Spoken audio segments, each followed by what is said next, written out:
Good evening, everyone. We're going to call this meeting to order. Lorain City School District Academic Distress Commission, regular meeting on this Wednesday, November 28th, 2018. Roll call. Mr. Coughlin. Present. Mr. Monteleone. Present. Mrs. O'Brien. Here. Mr. Richardson. Here. Dr. Solis. So can I have a motion to excuse Dr. Solis from tonight's meeting? So moved. Second. Motion passed. Public comment?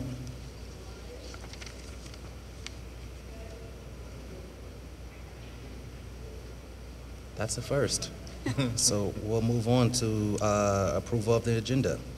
Can we have a motion? So moved. Second. Roll call? Mr. Coughlin. Yes. Mr. Monteleone. Yes. Mrs. O'Brien. Yes. And Mr. Richardson. Yes. Now we'll move on to operational updates by Mr. David Hardy. Thank you, Mr. Richardson, and good evening, everyone. Thank you for coming out tonight. We have a lot on our agenda tonight, and you'll hear from a few different voices from our leadership team, in part because there is a lot of hard work done by a lot of great teams within our office, and I want to make sure that they are able to share the progress that we're making, but also be the voice behind all the great work that they do. So first, we'll dive into the financial update and speak a little bit about our five-year forecast, where we are in our five-year forecast, and just make sure that we're understanding of district trends and spending, in large part thinking about where are we going and what do we need to do to be financially solvent over time, and then just some warning signs that we know are out there for future finances, just so that we're understanding of where we are as a district financially. So without further ado, I would like to bring up Mr. Hill to provide some of that context, if that is okay.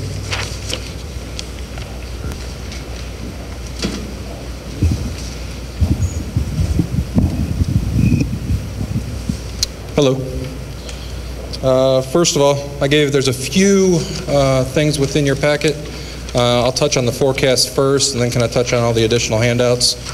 The forecast itself, there's a few big changes, but overall the bottom line hasn't changed. It's more of how it looks that is the change. The two things I'll point out for the revenue side of things is that there was a county auditor reappraisal done, and no increase. It is projected that we should see an increase based on values going up, but none of that is factored into this forecast until I actually physically see the increase. I don't normally put things in. It's about projecting and assuming, kind of the worst case scenario. So if we didn't see that increase, I didn't want to put it in here. The other side is we are seeing an increase or a projected increase for this year of $2.5 million. It's the last year of the biennium budget. There's no increase assumed going forward for any future biennium budgets, but to point out, we're averaging roughly about $2.2 million increase per year in those as well. So that could be a drastic impact on this forecast as well going forward, but no increase is factored in. And now to the biggest change within the, and it's kind of a change in mindset as well as a change in how we structure things. We moved to a school-wide consolidated pooling model, and kind of to give you some background on it, it's taking where you typically had your general fund dollars and you would spend them, you geared them more towards your needs, whereas your grant, you allocate a certain dollar amount and then you try to spend those grants accordingly to that dollar amount. So you're always steering it more towards the dollar amount and less about the needs. Hypothetically. So we moved to the pooling model that then takes title funds as well as general fund dollars and pools them into a fund to allow you to look at kind of the one vision. So you're looking at the overall pool of money to say, okay, we're going to use our funds. This is what we're planning on doing. Now let's take these funds and spend them accordingly. So it's kind of putting not putting the cart before the horse, if you will. So yeah, some of the biggest things or biggest benefits of this is you have one budget, one plan. You can leverage your resources and flexibility of using the funds accordingly. And you have a quicker rate of spending down federal funds. That's the other thing is when you look at these, in some cases, you're trying to budget out. The only absolute cost is personnel, and you have a pot of funds then that you might not be spending as much, and you got carryovers and everything else. This allows us to kind of roll it all in together, and you spend it accordingly based on a percentage. So, and you'll see the big difference physically on the forecast by, you'll see the personnel salaries and benefits are all dropped significantly on the forecast. And then there's small drops in your purchase service and supply of material, but you'll see the transfer line item down below is significantly larger. So instead, and we're looking at $42.1 million transfer line now, and that's due to the fact of you take those general fund dollars, and the forecast is only based on general fund, you're taking those dollars and putting them into a separate account. We use the 598 account, and then you also take then your grant fund, your title funds, and put them into the 598. So on here, it looks like the spending's not happening, but it's actually being pulled and done out of that 598.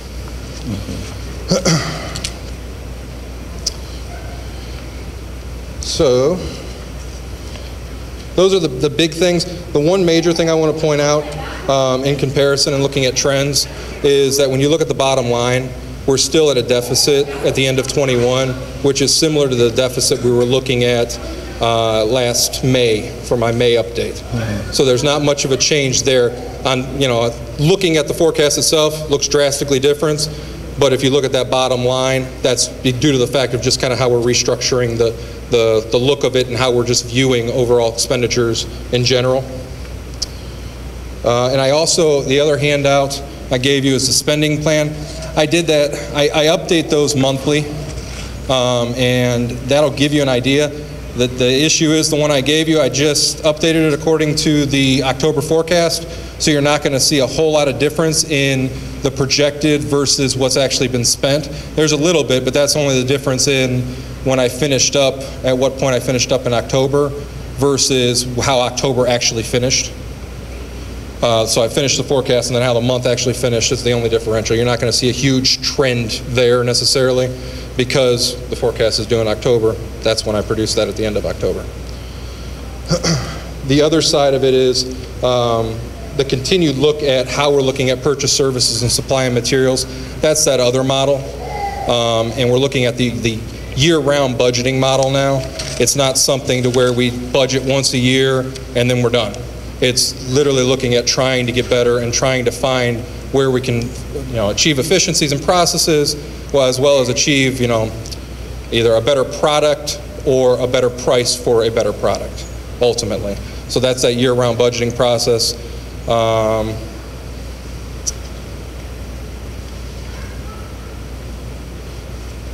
believe that's pretty much it. The other thing I did want to bring up is just due to the fact of timing. Again, we're not, the bottom line hasn't changed. We're still at a deficit in 2021. But we did, just due to timing now, because we're 3 years out, we did get a letter from the state for precaution for fiscal. And that's just due to the fact, again, when you're 3 years out, you get a precaution letter. If it gets to 2 years, then you're in caution, and then so on and so forth. But again, that is due more to the fact that now we're in that third year, whereas last May we weren't. So due to that, the timing of when this forecast came out, now we're in that third year. And it's just a matter of basically explaining some of the things I've explained to you. We should expect some increases in revenue in certain areas, and we also, might go through, or I'll go through and kind of show where, we might have planned to spend this much, because keep in mind, I always plan to a sizable increase in community school and charter school open enrollment, and most of the time, whatever I budget for, it doesn't exactly get to that dollar amount, right? But worst case scenario again, so. Yeah, I just wanted to ask a few questions, if that was okay. Absolutely. So you talk about sort of the deficit in 2021, and then it jumps. And obviously, this is for a forecast, right? To about 25 million, and then to 56 million. Again, it's a forecast. When you see those numbers on paper, I mean, it's eye-opening. So can you speak a little bit about that for those who may not be aware of how these budgets are sort of created and what your projections are based upon, and what revenues would be needed to close those gaps? Well, it's all based on kind of a combination of things. Meeting with budget managers, me and Mr. Hardy sit down and discuss things as well, and look at trends, projecting trends, as well as you see that sizable jump due to the fact of, you got to remember this is compounding. So if you're showing a deficit for 1 year, you're going to show probably an increased deficit for the following year as well as the following year, especially due to the fact that majority of my revenues, Property tax. well, A lot of it is property tax here, right? state funding is our majority. Okay. But when you're looking at those things, you can see I don't project any increases in revenue, but I always project an increase in expenditures. Yeah, I noticed that, yeah. So that's a lot of the reason why you see that drastic climb and so fast. Right. So it's really more of a product of the model and not necessarily how things truly, it's not a real true reflection of how we are. It's a forecast, and I always push worst case scenario forecast. Absolutely. And then I think my second question, a follow-up question would be, as we're seeing a huge increase in property values across the state and across the country for that matter, we see it here in Lorain County, and obviously a lot of families or individuals are going to the Board of Revisions and they're challenging the increase in their value. Does the district have representation that works at, or sort of contests to some of those challenges? Can you speak to that a little bit? Sure. Yes, we definitely do. Kind of the model we look at is very rarely do we fight, citizens' homes if there's something small.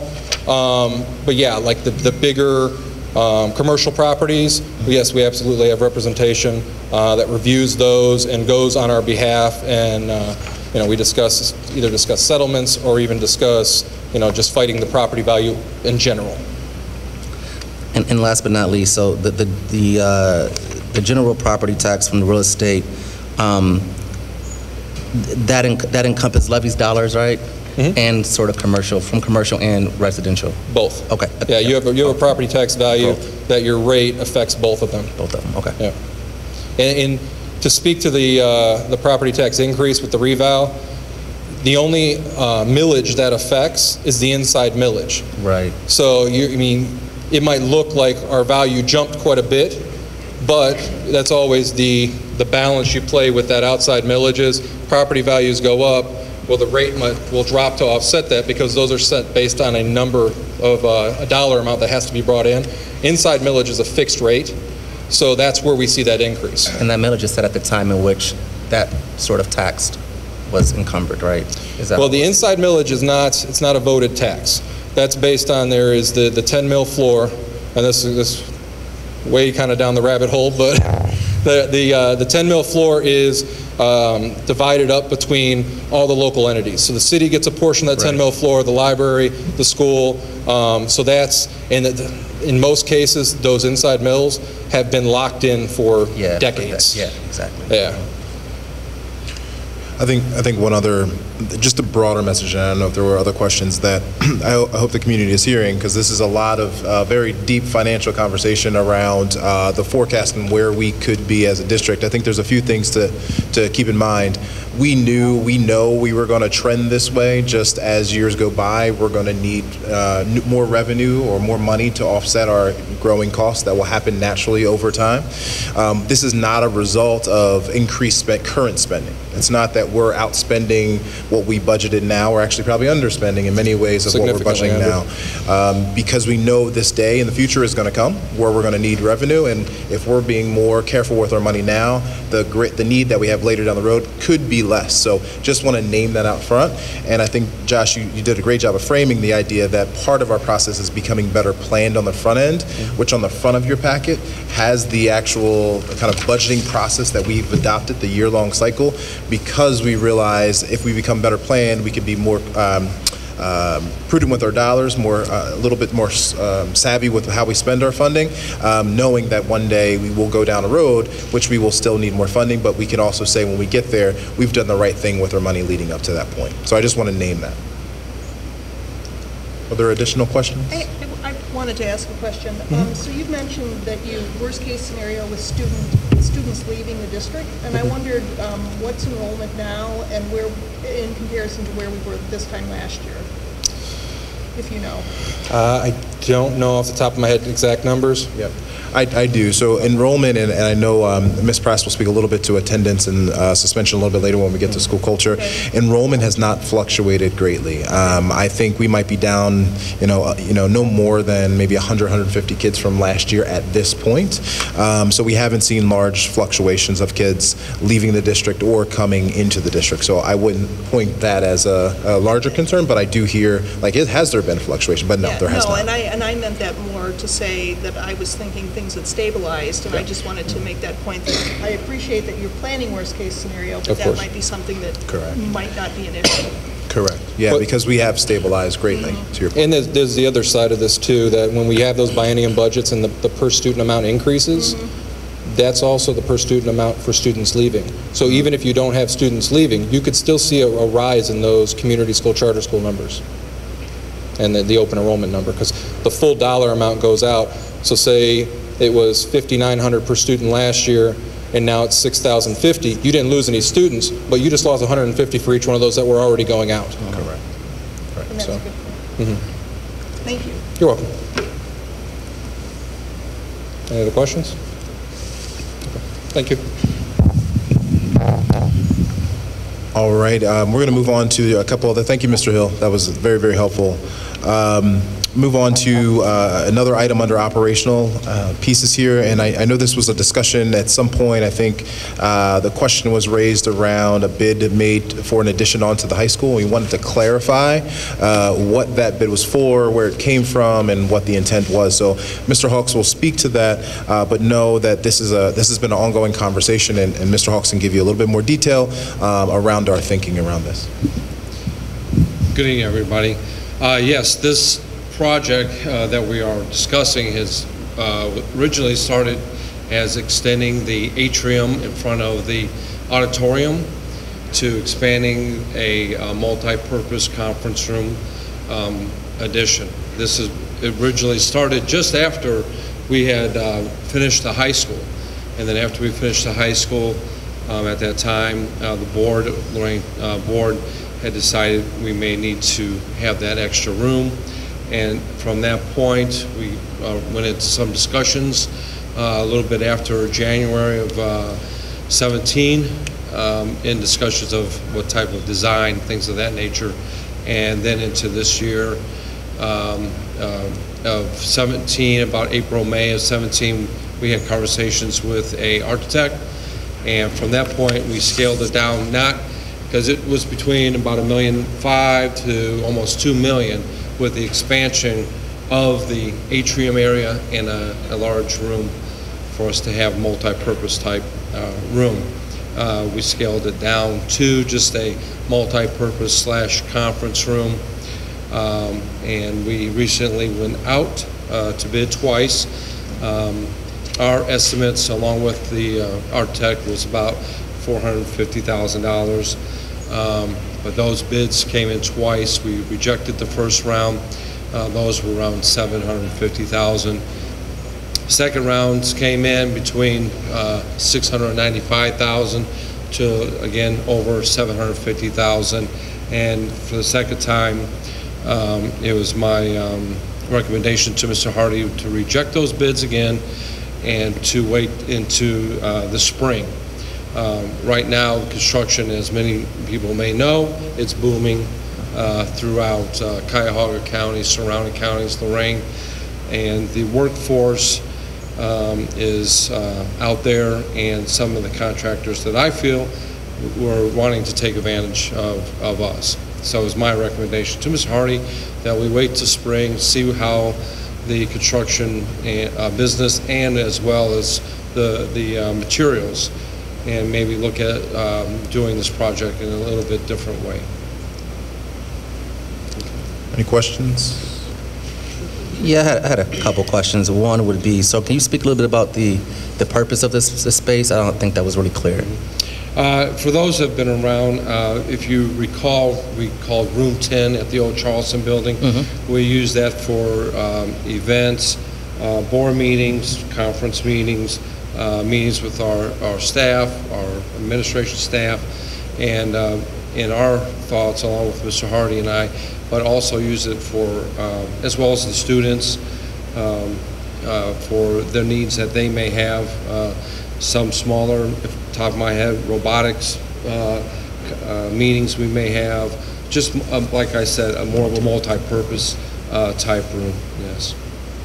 And would these dollars come from local money, or are there grant dollars out there? I guess, you know, I got a couple, and I talked to Mr. Hardy about this, and Patty O'Brien about this, was that, you know, when to the community, right, when you see deficits on paper, and then they hear $800,000 to $1 million being spent on an addition to a relatively new building, just any type of more background and more information would just be helpful.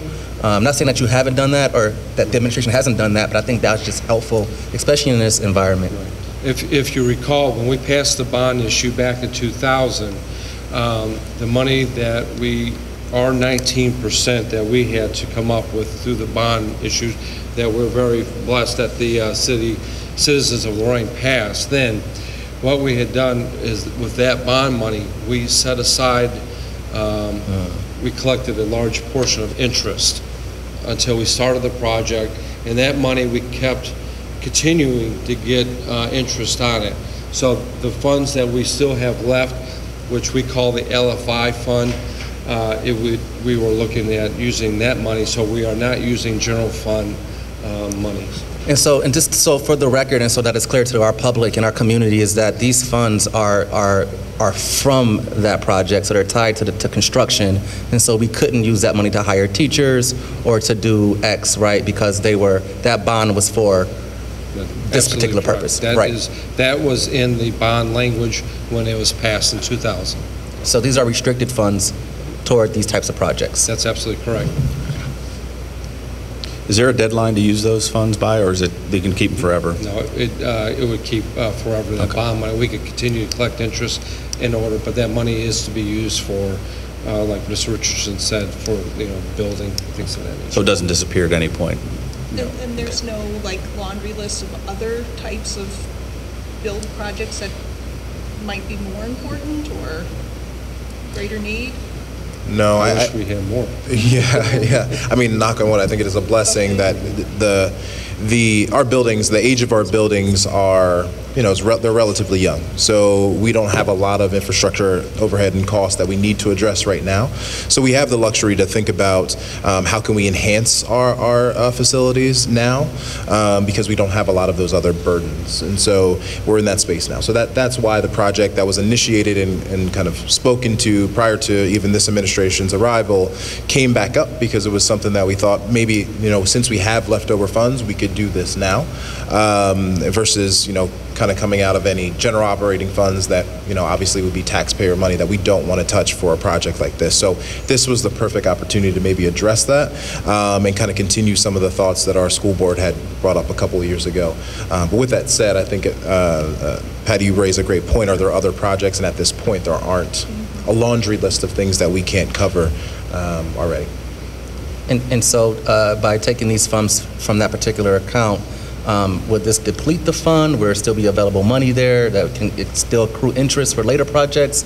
Can you speak to that a little bit as well? It's going to be close either way. We'll know in the spring a little bit closer on those funds if it will be more or less. Okay. And that was one of our bigger concerns when we start to see the bids coming in at such a high rate. We realized that allocating all of our money to this is probably doesn't make a lot of sense. Mm-hmm. We feel we can get, one, a better deal, and two, keep a little bit in our piggy bank, so to speak, for a rainy day. So we were very cognizant of that and didn't want to overspend by any stretch. Thank you, Mr. Hawks. Last piece here under operational. This is the time of year, believe it or not, where we start to think about next year and next year's priorities. And I wanted to make sure that the community at large knew just our process and how we think about going about identifying our priorities for the, believe it or not, 1920 school year. There were a few things that we've done and will continue to do given kind of the process we built off of last year. One, we sent out a survey to all of our staff across the district. We wanted to get their feedback. We wanted to get their thoughts. We honestly just wanted to garner enough information to make informed decisions. That survey went out earlier this month, and we used that survey purely to understand trends and understanding what they see every day in the classrooms, in our hallways, throughout our school buildings, and throughout our community that could be opportunities for us to improve. Given that, and Ms. Yonker will speak to the results of some of those surveys, but I want to underscore the importance of that survey and the fact that we haven't had or yielded a ton of folks responding to that survey. We've sent the survey out multiple times. We've pleaded to large groups of individuals to please respond and give us feedback so we can get better.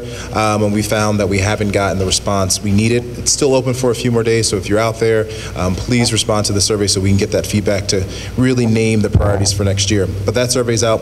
In addition, we also survey our scholars to get information from our kids. I think that is one body that we need to pay more attention to and to make sure that we give voice to our kids to see what is on their minds and what they see as concerns. So we do ask questions of our scholars to see what is on their minds before we make any big decisions. Once we get those results, we also ask for our deans and our principals to reflect on their current practice, what they see as strengths, what they see as areas of growth, and those surveys and conversations happen in the next few weeks. We take all of that information and then we start to produce some big bucket priorities. We start to look at, what are the trends that we're seeing as the needs going into the 1920 school year, and we present it to our community business school partnership meeting that happens every month, and we bring it to those folks to give us some additional feedback so folks from the community can come to that meeting, tell us what they think, give us their thoughts. We then bring it back to our teachers and our staff to say, here's what has come out of the surveys and the feedback that we have received, looking at some data trends. Here's what we believe are the biggest priorities beginning in January. And then at that January town hall is that meeting, if you all recall, to last January, where I announced the big priorities as well for the following school year. And at that point, it kickstarts the process of taking those priorities, breaking those down into task force groups, having deeper conversations on how we implement these priorities, and then move from there. So that's the process that we go through, and knowing that we're in the beginning stages, probably the most important stage, which is gathering information and listening to our community and stakeholders on exactly what is important and what is needed to move forward. Any questions, though, about the process in engaging our community around identifying big priorities?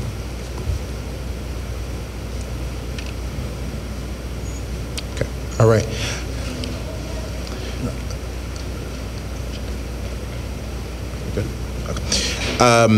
So those are the operational updates. As far as the managerial pieces, I want to move now to organizational health and some other challenges that we're seeing on the people side of things. And again, going back to the importance of this organizational health survey, Ms. Yonker is going to provide us some understanding of the purpose of that survey, the process, and what next steps we're looking to take from it. But also, Jackie, if you could also speak to some of the challenges we're seeing with getting responses as well, would be helpful. Yes, thank you. Good evening, everybody. Thank you for being here. So earlier this month, as Mr. Hardy said, we launched the employee engagement survey, and this is just our opportunity to hear from 900 employees. And so if you can imagine, it can be challenging to get that much information, but we know that in order to know what our big priorities are, we need to get that feedback. And one of the things that we hear is that people want to be heard. And I think beyond that, we want the feedback. We want the critical feedback that comes along with folks filling out a survey in this way. And then also it gives us a pulse on how people feel. Because how you feel, I think, is just as important as what is going on, that perception of what is happening versus what might be. And so been very excited to launch the survey and allow people to kind of give that feedback to us. So the survey itself, really simple. Just went through and wanted to create something for us for Lorain. And so looked into some different places. Employee engagement surveys are given in lots of organizations, but I think prior to me coming here, teachers had done an insight survey, and there's great places to work, and they're lots of different ways to kind of gain some information about what kinds of questions we might be asking, what will be helpful for us to learn. So we did that, and also our LEA provided some questions for us as well that we wanted to make sure we included. And so the survey has some different parts. Communication is one of them, thinking about communication within your school or across the district. Workplace environment, what does it feel like to work inside of your building or with your team? And perceptions of academic achievement and discipline in the building, which I know was important coming from our LEA, that we are asking those kinds of questions. Are you feeling supported by your leaders? And then leaving some spaces for people to expound upon those responses as they would like. Ms. Hardy mentioned that it has been challenging to get the responses back. And I think, you know, I understand. I think people have a lot of questions about giving their opinion, and I couldn't say more about how much we just want to know how people feel, and there's nothing else that's attached to that. It's for us to learn. So far, across the district, we've had about 100, just shy of 130 responses, and we're talking about 900 employees. So there is, I think, when I think about this, I do think that underneath all of it, the grumblings, and I hear a lot of stuff too, is it's really about trust. And my hope is that as we go forward and time goes on, people will see that if you give us the information, we want to use it so we can be better as a district. We can't get better. We can't respond to folks, to the needs that people have if we don't hear from them. And so is there anything else you want me to hit on there? But just the plea to respond, because we want to learn. I think the other piece that I'll name, because again, I think a promise that I made to the community that when I first came on, that I'll be completely transparent around the challenges that we face in getting information. One of the challenges that we faced in full transparency is that there has been unfortunate conversations to actually not respond intentionally. So we've gotten word of that, and we've been struggling with that reality that folks have been communicated to not to respond because of a fear of that we are actually tracking their emails or other things of that nature. And it's unfortunate to hear that has been the narrative sent out to some folks who honestly just want to give feedback and feel good about the feedback they give, but they've been instructed otherwise. So that's the troubling piece. But I don't want this ADC to feel that we're hiding anything from you all, but just want to be completely transparent. That is the hurdle that we're trying to jump, and we're trying to figure out how to break that down, but knowing that we're potentially fighting against forces that don't allow us to get the information we need because of a fear that we're trying to retaliate against teachers who are just honestly trying to give us feedback. So just want to name that. And two questions. One, are these surveys anonymous? Yeah, so the survey, one of the questions that has come forward is that folks have to log, it's through Google survey, so they have to log in to their Google account in order to access the survey. And so that's been a big question, and that's something that I put in the FAQs when we launched it to make sure that people understood why that is.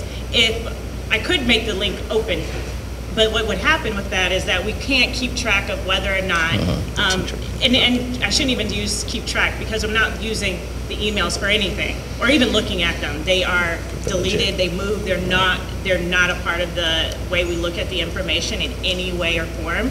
And when I say we, no one has access, it's just me. This allows it so that Lorain employees are the ones who respond, and they can only respond once. And that's just important with any survey that's given, where you're looking for clean data that you can use.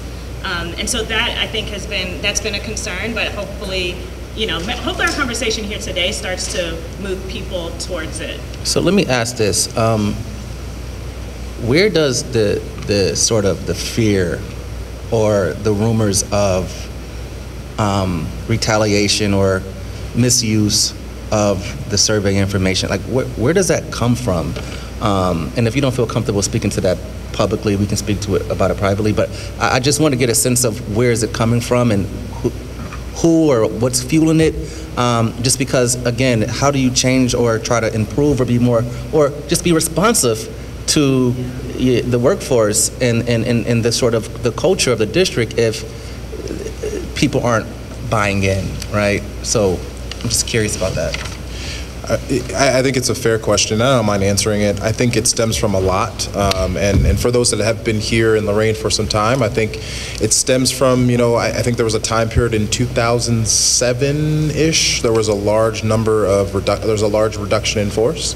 And since then, there has been some residual feelings and hurt feelings from that day. And there's been just a broken level of trust with just district management in general. And I don't know, I'm looking to faces that might have been familiar with that time period, but that was a real event. So that caused significant trauma for teachers and for leaders and everyone else who obviously now in the back of their mind is this, will I lose my job mentality.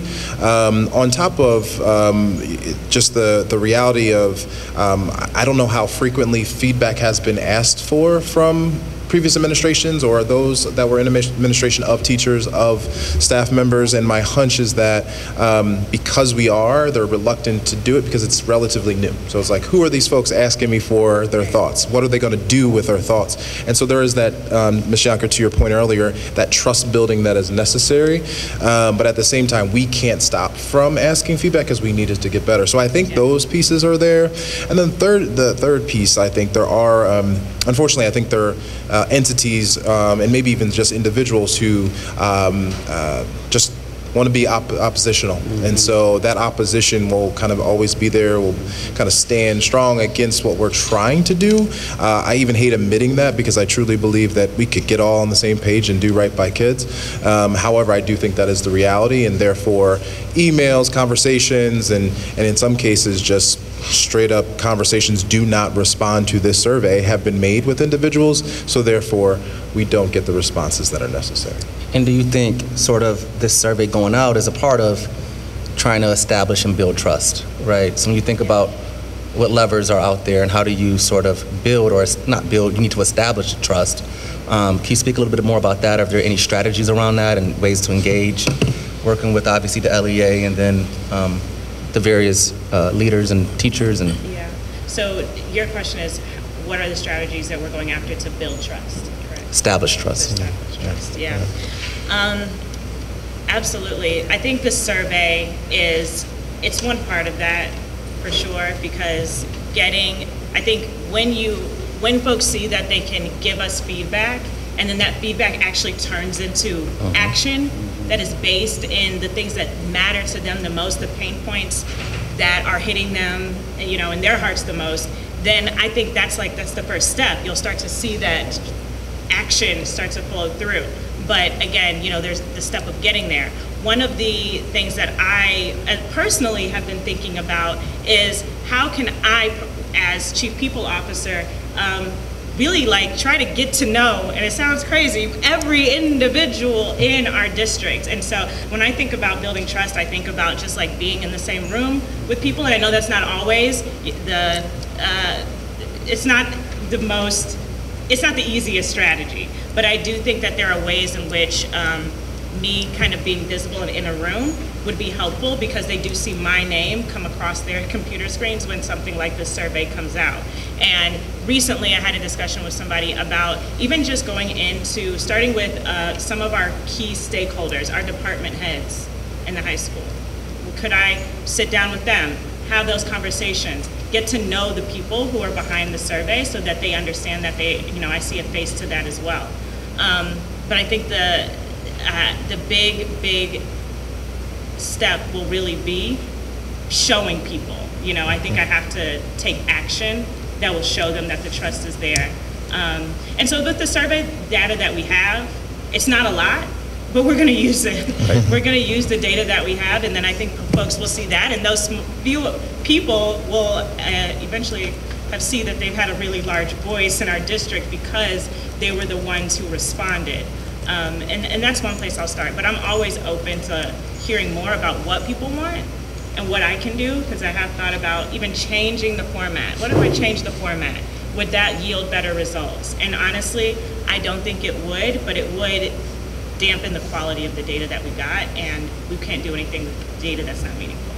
And can you say how many respondents there were again? Yeah, about 125 respondents this afternoon. Can I add one other thing to things that are happening to kind of Yes. hopefully build that trust? I think the chief team in general have done a great job of meeting with teachers. So chiefs have been going and having conversations called chief chats, going to each school and establishing time at schools to just sit, invite any teachers. It can, again, completely optional, but you're more than welcome to join them for lunch, have conversation, just literally ask them what's on your mind. I mean, I think that's the genesis of the conversation, and we get a ton of great feedback there, but it also puts a name and a face together for teachers who may not know the names and faces within the administrative office and start to build the trust there. I think the other avenue that has been very, very helpful is that we established a teacher executive advisory network called TEEN, which is in place to actually give us and help support us through conversations around, like, what are teachers thinking? And then here's what we are thinking as a district. Tell us if this is right. And so we had a group of teachers sign up and say, I want to be a part of that. I want to be a part of the change. And they've been very helpful and instrumental in having conversations that we may not get from 471 teachers, but we have a group of 16 that are willing to sit with us and talk with us about challenges they're facing and give us feedback on our future thinking. So those are.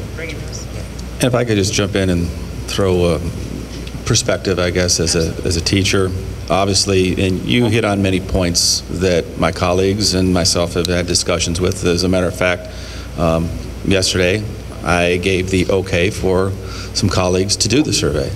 They had come to me and asked me my thoughts on it, and the union position, our president has never said do not take the survey, and I made that point clear because I'm on the executive committee of the union, and I've said, if you want to fill the survey out, you're more than welcome to fill that out. I think you mentioned trust, and that's kind of my buzzword that I've used since Mr. Hardy and I first met, and that's something that will continue. And I think the login piece that you mentioned was a question mark. Are we being tracked? Is there some ulterior issue with the tracking piece? I think there's been apprehension too because there's a lot of new administrators, a lot of new deans. And one of the things, even Mr. Garvey, who is our executive director at the high school I mentioned, he had to build trust. And I think in our building, some of the deans have done a great job of that. Some not so great, to be perfectly honest. So I think within the staff, you have a situation where some educators have a trust with their deans and their administration, and some are still building that, and there's that apprehension piece. So I think there's been a reluctancy on some of the staff. I can't speak for all the buildings. I can only speak, well, I only want to say I'll speak for the high school because it's a pretty big entity, but from the people that have contacted me, it seems to be that apprehension piece of trust with their deans, and I think that might reflect, even though they may not know you personally, that lack of trust they might have with an administrator that they deal with directly reflects on you. So they might be like, I'm not going to fill it out because this person, I don't feel comfortable talking to them. Why am I going to share my opinions with someone who I may not know? So I think you've hit on a lot of those points, and I think they're all legitimate. Like I said, I got 2 people to respond to it, so your numbers went up by 2. Thank you for that. So, Keep spreading the word. And Mr. Golden, I think you raise a great point. I think having those teacher champions who are willing to step up and say, you know what, they just really want your feedback, I think goes a long way because it's a different perspective that you bring. And I'm as skeptical as anybody else. I don't want you to say that I'm a champion. I mean, that's a great thing to be called, but it's just going back to that, hey, it's cool to fill it out, to go and do that, and there's not going to be any repercussions. At least I don't think there is, so unless you're lying to me. But hey, come on. So well, the only thing I was going to add, and I don't want to get into the weeds about this, but I always think about process, right? Yes. And so I'm wondering about incentivizing, the opportunity to fill this out, and so sort of incentivizing. Maybe if I know that there's that teacher recognition Christmas party that's coming up, and I know there's a ticket price, and there was some, encouragement to maybe do some fundraising, and I wonder could you put something out that says, like, every 5th person who fills it out will give you a ticket, or I don't know, whatever, but, something that maybe might be appealing to your 800 people that haven't filled it out.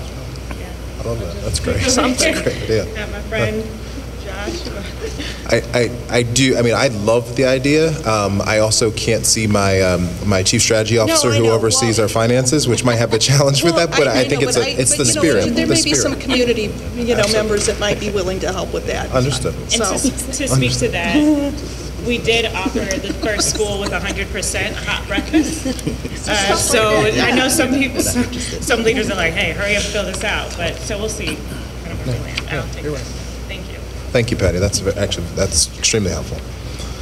I want to move quickly just to the substitute challenge very, very briefly. This has come to question in a couple different forms. I think we had it was at our last town hall, and it just kind of stuck with me a little bit.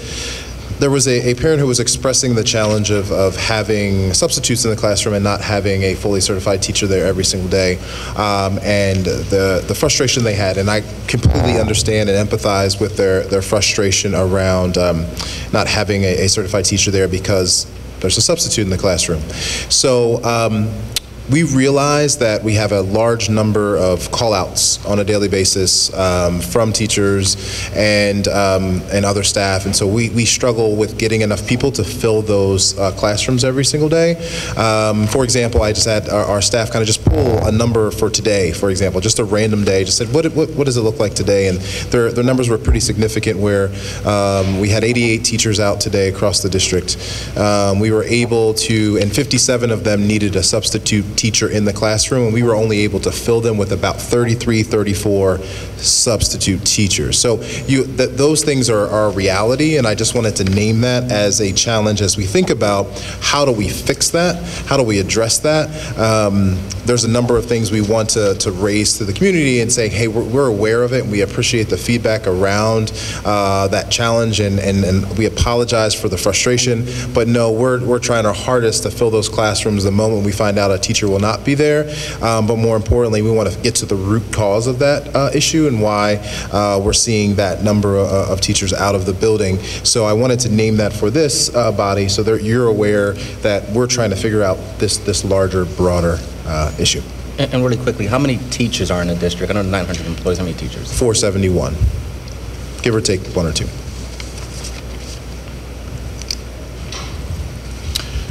Any other questions about that piece? I'm going to move forward then. And so the instructional updates, there are a few. And inside your packets, there are a few different color-coded sheets that have KPIs in the upper left-hand corner. Way back when, we had some discussions around how are we going to reflect on where we are, hold people accountable to results, and really promote outcomes versus just kind of guessing where we are. And so the idea was initially is to creating that dashboard, which this is derived from. So at this point, we were able to identify 3 areas in which we want to hold schools and school leaders accountable to results aligned to what we see on our standards-based report card, an area of academics, an area of effort and behavior. And then we actually got really good feedback from our teachers union around they wanted input on what is presented as and a part of this dashboard, and so we added a building atmosphere segment. So that segment is going to be filled and populated by insights from teachers around how they feel about their building. So we put this dashboard together to identify, how are we doing? So as you look at this dashboard, and for those that were at the town hall right before Thanksgiving, you had a chance to see this firsthand. Otherwise, this will also eventually be online, so you can actually see some high-level results around this. This dashboard is intended to be refreshed in some areas every 2 weeks around attendance and behavior and things like that that move more frequently, so that you can see progress. And the hope is that as we start to move, we can see the areas, because 3 and 4 are the highest ratings on this dashboard, see more of this to become more green and blue, and then learn from what those green and blue schools are doing in those areas to help our yellow and red schools in these other areas. And so as you look at this dashboard, you'll see a few things that jump out, a few trends.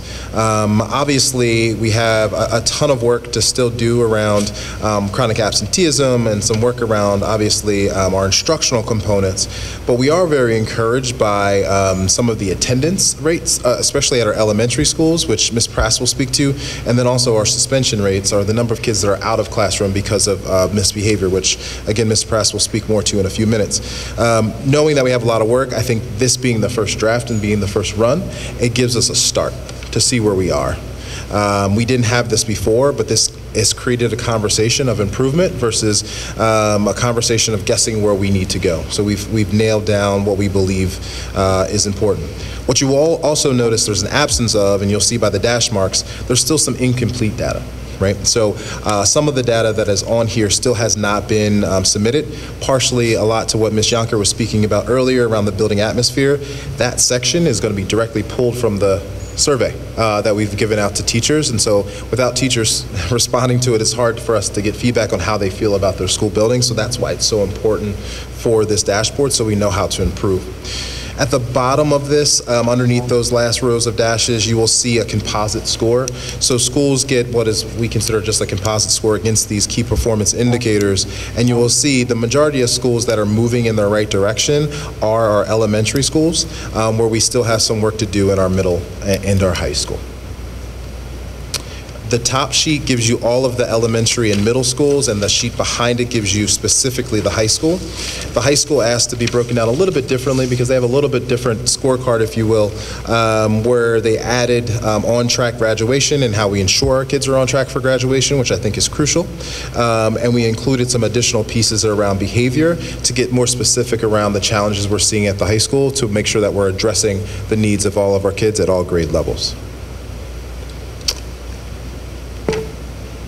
Any questions on what you see or the numbers or anything like that?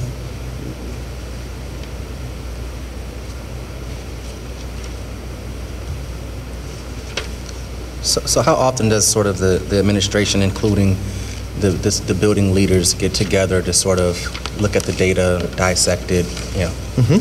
So every 2 weeks this is updated. So as a central office team, we see this and we're able to reflect on these numbers.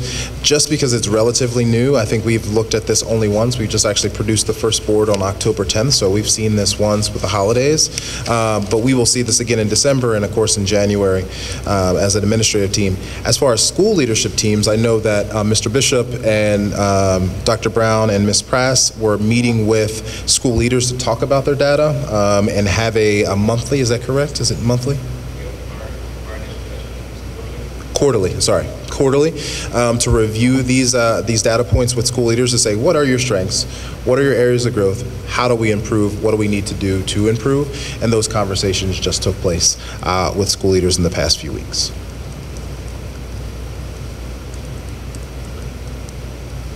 So I know you guys have visited some high-performing school districts. Yes. Right? And so there are schools out there and systems out there that have taken, you know, similar situations to where we are and moved into much more excellent academics and all these sorts of benchmarks. Sure. In what you've seen in other districts or other schools, how long do you think that it takes to move from like a 1.67 to like a 3 or a 4? Yeah, so it's interesting you asked that. So we visited schools in Texas, and their turnaround rate was, depending on the school, because it was a school system, was 3 to 5 years. It was a significant amount of time to create the change that was necessary. The one school in particular we visited was a complete turnaround, and the phase that we had seen them in, which was pretty high functioning, I think where the David Robinson Museum was at, I believe that was the 7th year. So they had been on the flywheel. They had been working pretty hard getting it right for a couple years, but it was year 7 for them. So it's a significant amount of work that goes into it, but on average anywhere from 3 to 5 years to see gains and see trends of positivity and excellence. And I'm just curious to get a sense in terms of the community around parent engagement and just stakeholder engagement, right? I mean, you don't have to sort of have a student in the district if you live in a county or in a neighboring, or live in a city or a neighboring community, just interested in the work that's happening in Lorain. Have we taken the time to really help our community understand what it means to be in distress and how we got there, what we're doing, and how we plan to get out of distress? Because I still think it's one of those nebulous things that are sort of out there, and people see a distress commission, they see a CEO, but they really don't understand what it means to be in distress, right? And so just in full transparency, I worked in Oberlin College at admissions, had a chance to visit over 130 schools across the country. Worked in inner city Chicago, inner city Los Angeles, DC, Baltimore, and have been at some of the worst performing schools in the country. But have also been privileged to come to some of the, and be at some of the, and recruit students from some of the best schools in the country. And when you talk about culture and you talk about community engagement, there's something to be said about schools that feel good when you walk in districts, and schools that don't have that harmony or that environment. And for those who don't know, they just don't know. And I think it's important to take people and go on trips and sort of let people see what's possible, but for those who can't make those trips, how can we bring that experience to them? How can we convene district leaders from around the country that have turned around and maybe hold a convening in one of our schools and say, this is what we've done, this is where we were, and this is how we were able to move out of distress, because it's very much possible, all right? But I think that for a lot of people, seeing is believing.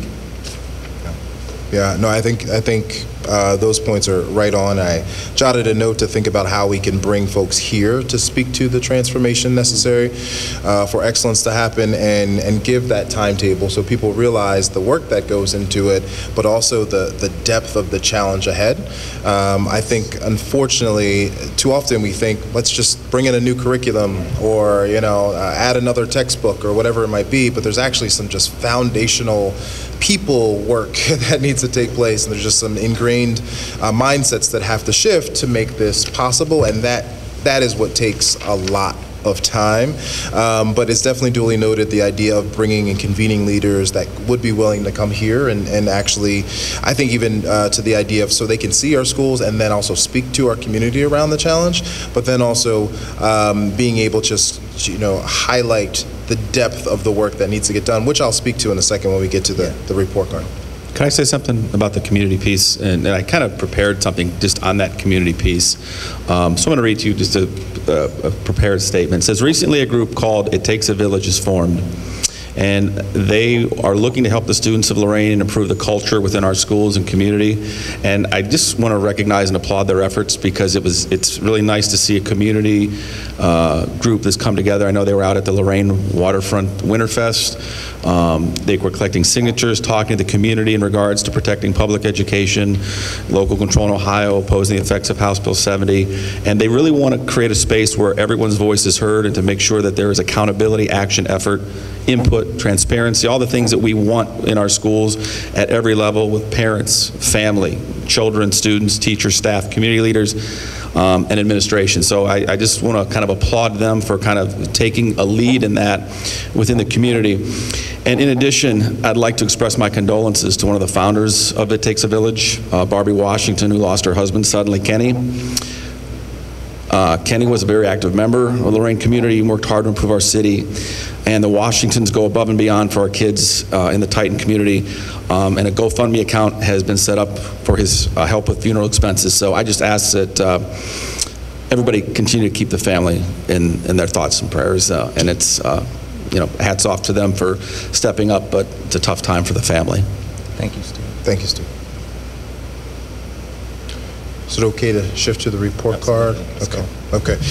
So in your package, you will also see, this was by request of Dr. Solis, who unfortunately could not be here with us tonight, on just having a conversation around our Ohio State report card. We know this has been out for some time. However, our quarterly meetings don't match up with the release of the final report card, so I wanted to share just an update on where we are. In your packet is the stapled two-sheeter. On the top is 2018 results. On the bottom is the previous year, the 2018 results, and then underneath that is the 2017 results. And you'll see a ton of similarity, and to your question, Mr. Richardson, around the depth of the challenge, we are struggling in many of these areas, and to the point where the depth where we're standing as a district academically takes a lot of effort to even get to the next level of a D or even a C. So on the top sheet, you'll see the academic achievement, graduation rate progress, gap closing, and prepared success have not changed over the course of the past year, 2 years. And the only thing that has changed has been the improving at-risk K-3 readers. Interestingly enough, our grade went down a level, even though our percentage of kids who are reading on grade level went up. So that's just a nuance there. The scale changed a little bit from the state side, so we actually went down, even though we increased the number of kids reading on grade level. The second piece behind this, some of the positives that I just want to actually bring out of this, and want to, also be fully transparent. This information and data should be credited to those that were part of the leadership team prior to my arrival, right? So last August was my first day in Lorain, so a lot of work went into setting up the success that is in this report card. So I want to tip my hat to those that were here to do that. With that said, the growth that was made was particularly around gap closing. If you look at that gap closing scored, and our AMOs, or annual measurable objectives that were met, was at 33.7%. The previous year was at 6.4, even though that still landed us at an F. So even though there was some growth, we're still an F, right? So that's just the real reality of the work that it takes to get us to the next level. So I just want to name that as one where we did see growth, but again, a lot of work still to be done there.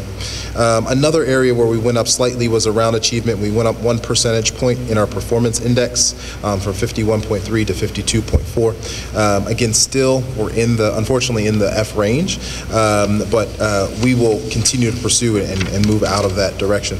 And then lastly, I think something just to be noted is that when we look at prepared success, which I hold true to what is the end game for all of us, right? So our kids go through a K-12 system. Are they prepared for the real world post that? And by indicators of this report card, we're not there yet. And we have a lot of work to do.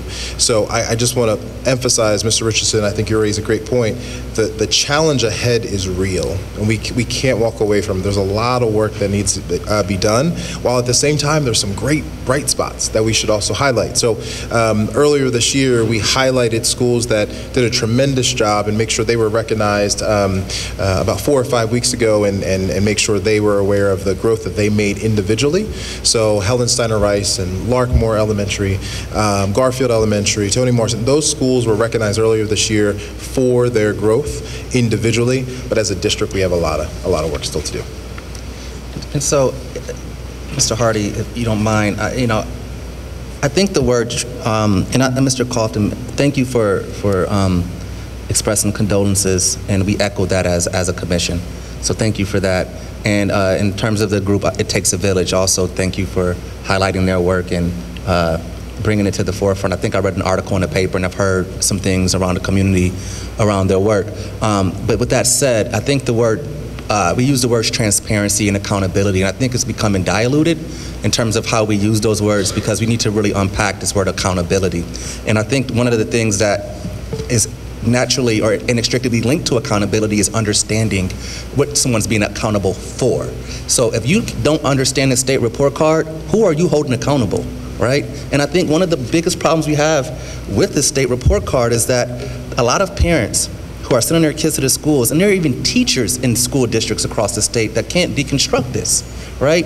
And so I think it's important that we really sort of step away from the politics and put the onus on ourselves to really learn like what needs to be done, right? The worst thing you want to do is enter into any space and be uninformed, because it doesn't help anyone at the table, including yourself, and it doesn't move the conversation forward. And so again, going back to the question I had earlier around looking at performance and how do we sort of convene or bring districts that have been successful, are there opportunities to have focus groups around deconstructing the state report card, right? I mean, too many parents and people here, we have an F, but what does that really mean, right? And for us to get out of distress, we need 2 consecutive years of a C. What does that really mean, right? Does that make sense? Because if you were to survey parents about their understanding of this report card, I'm not too sure too many parents really understand what achievement, progress, gap closing really mean, right? Yeah. No, I think that's a great point, and I think there's a distinction that needs to be made so that parents, community members, even folks internally understand this to a greater depth of the challenge ahead, while also understanding that there are a lot of wonderful young people who are doing great things, yes, right? And so I don't want to lose focus on the reality that we have a ton of individual kids who are doing wonderful things in early college. For example, we had a perfect score on the ACT with one of our kids. I mean, there's so many great things there that I don't I don't want us to lose sight of that progress while also recognizing the challenge. And so there's a lot of work on both ends that we need to do. And speaking of great things, tomorrow at 7 o'clock, the National Honor Society is inducting 66 students from Lorain High School. So come on out to the auditorium. Right. There's even cookies and punch.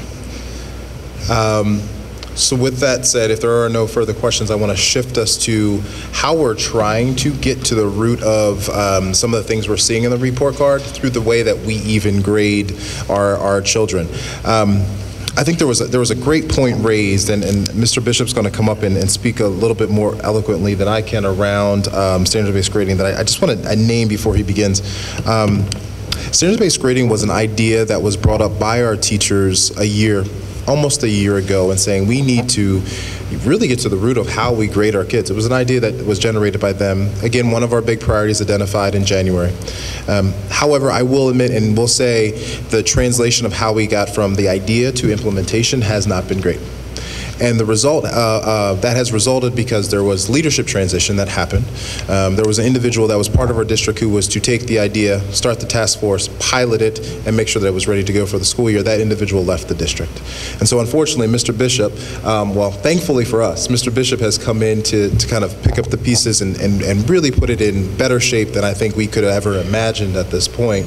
But he also was brought in at a moment where he was at a disadvantage because there was, the ball was dropped. By an individual who's no longer with the district. So nonetheless, I want to say that. But then the second piece is, which I thought was very interesting and fascinating as well, that's part of the implementation. I think the reality of standards-based grading is creating the right conversation, which Mr. Bishop will get into. And part of that conversation was illuminated by a parent comment at the last town hall who said, you know, my child has one grade for social studies, has one standard grade for social studies. And I understand the concern was more about teachers knowing how to enter their grades, but it highlighted something, how after 9 weeks, or however many weeks that was at that point, that child had only one standardized grade in the grade book. And so that actually says two things to me. If we had the old grading style, that child might have gotten an A because they were quiet in class or were just a good kid and would have kind of masked the reality that they only covered one standard. Now we're putting that standard on the forefront so that everyone sees what kids should be learning and what they should be mastering. And so the fact that that child only had one standardized grade in the grade book is troublesome for our educators to realize, you know what, we have to do more. We have to cover more standards. We have to make sure our kids are mastering these skills. And so the fact that that parent brought it up, I was very happy and proud of that advocate for their child to raise like, hey, this is not enough for my kid and we have to do more. Hence the need for standardized grading. So hopefully, Mr. Bishop, I set you up to speak more eloquently than I can about the work that goes into making standard-based grading happen. Dr. Hardy, thank you very much for that. I think that when we have the opportunity to get with the community and to get with the Distress Commission, it's kind of inspiring, right? The questions are really good questions. And the responsibility that we have is to really fulfill the promises that have been made, right? And that's not easy work. And there is a place of reflection. So when we're looking at standards-based grading specifically, it kind of reminds you of being in that relationship. Those who are at the parent university or family university university last month, I think you would remember us having a conversation about you're in that relationship with that person that you really like or you really love, but there's this element of mind reading that is expected to take place, right? And that was me early on. I've been married 16 years. We're better now, right? But initially, it was kind of tough because there was some guessing that I had to do from her perspective. There was some guessing she had to do from my perspective. And it was like, baby, if you just tell me what it is that I need to do, I'll do it. And when it comes to our kids and the standards, if we let our kids know clearly up front what's expected of them, they have an ability to meet that expectation. When we were doing letter grades, we didn't really have the ability to meet that expectation. So what we brought to the forefront, as Dr. Hardy says, was just an awareness of what you should be learning in our core content subjects. So that's going to be your reading, your math, your science, and social studies. Said, let's focus there. And we said, let's use what the state uses. So that's that 5 5-point scale. It lets you know if your child is limited, if your child is basic, if your child is proficient, which is like right there, that middle level of a 3, if your child is accelerated, which would be a 4, or if they're advanced, which would be a 5. That's the concept, and we use something called performance level descriptors. So you should be able to see at a 3rd grade level with this particular standard, if you're proficient, you're doing this thing. In a perfect world, teachers are having conversations with the kids and even with parents in an ongoing fashion. We have some places where there are bright spots where that's happening very well, but there is variance. So at this stage in standards-based grading, we've got some bright spots, like at Stephen DeHanis. Stephen DeHanis, they have coffee chats with parents.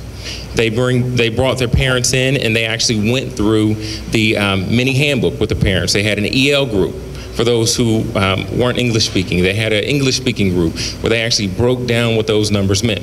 Awesome bright spot. We've got academic celebrations happening at schools like Helen Steiner Rice, where the kids have a portfolio when it comes to the standards that they're learning in reading and math. And every time a kid masters a standard, they get to that 3, they color that thing in, and they're entered into a raffle where they're actually celebrated at the end of the week. So there's 10 winners at the end of the week. But that's not happening at every school. We understand it's the first year, so we're trying to really hone in on those bright spots and share those practices across the board. We also recognize that it's a time for calibration. So there's been a request for calibration, right? We're hearing from our teachers, we're hearing from our parents, hey, I want to be able to know at school number 1 is proficient the same thing at school number 2, right? And we know that that's not happening right now. So we've heard that request. And I think the last piece is there's a request for like clarified purpose around effort and around behavior, right? Because we do have a mechanism that allows us to address effort and allows us to address behavior, but there's not the same amount of understanding as to why we're doing that, right? We know that we've separated achievement from effort and behavior so that quiet, good kid doesn't get a false positive without mastering what they need to master in that grade, but we got to dig a little bit deeper. And so as we've listened, as we've heard our community, we've heard our teachers, we basically put a plan together for what we can do when we come back on January 3rd, where we'll be able to actually collaborate and do some further norming beyond just what happens in the building. I think ultimately what we're looking at, there have been some definitely bumps, which is probably to understate it when it comes to the platform that we have used for grading. So that our actual grade book, we had about 6% of our teachers who had issues when it came to inputting the grades in PowerSchool. Some delays, some rewriting, some coding things had to be done. So we responded to that by bringing in PowerSchool. There's a group called Meta that came in, and they actually met with our academic leaders, and they met with teacher representatives to go through. Mr. Bishop, did you say 60 or 6? 6%. 6%. Yeah, it was 6% of our teachers, but yet and still, you know, when you're looking at 222 elementary, you know, teachers, elementary and middle school, you know, when you've got 14 who are vocal, there might be some more who are impacted by that. So we said, let's go ahead and respond to this need. We brought a group in, and that group actually did 8 hours. They spent actually 6.5 hours they spent with us going through the questions that were coming from the building level, answering them in real time so that the teacher and that academic leader could go back and actually help the teachers work through and process that. So we've tried to be responsive to what is actually taking place. Ultimately, we know that the vision is for guessing not to happen anymore. We don't want kids to have to read the mind of a teacher. We don't want parents to have to read the mind of the state. We really want to be as clear as we possibly can. This is what the state is looking for. We're going to use the same scale. We're going to talk about it. We're going to preach it from the rooftops. You're going to see numbers. No, a 5 and an A are not related. They're completely different. We're not using percentages. This is all about what mastery looks like. But it's new. It's hard. It's a constant conversation. We got to roll up our sleeves. We got to take feedback. We've got to adjust it in real time. So that's where we are when it comes to standards-based grading, but I'm very pleased with the work that we're doing as a district collaboratively to do what's right for our kids. Thank you, Mr. Bishop. Yep. Any questions?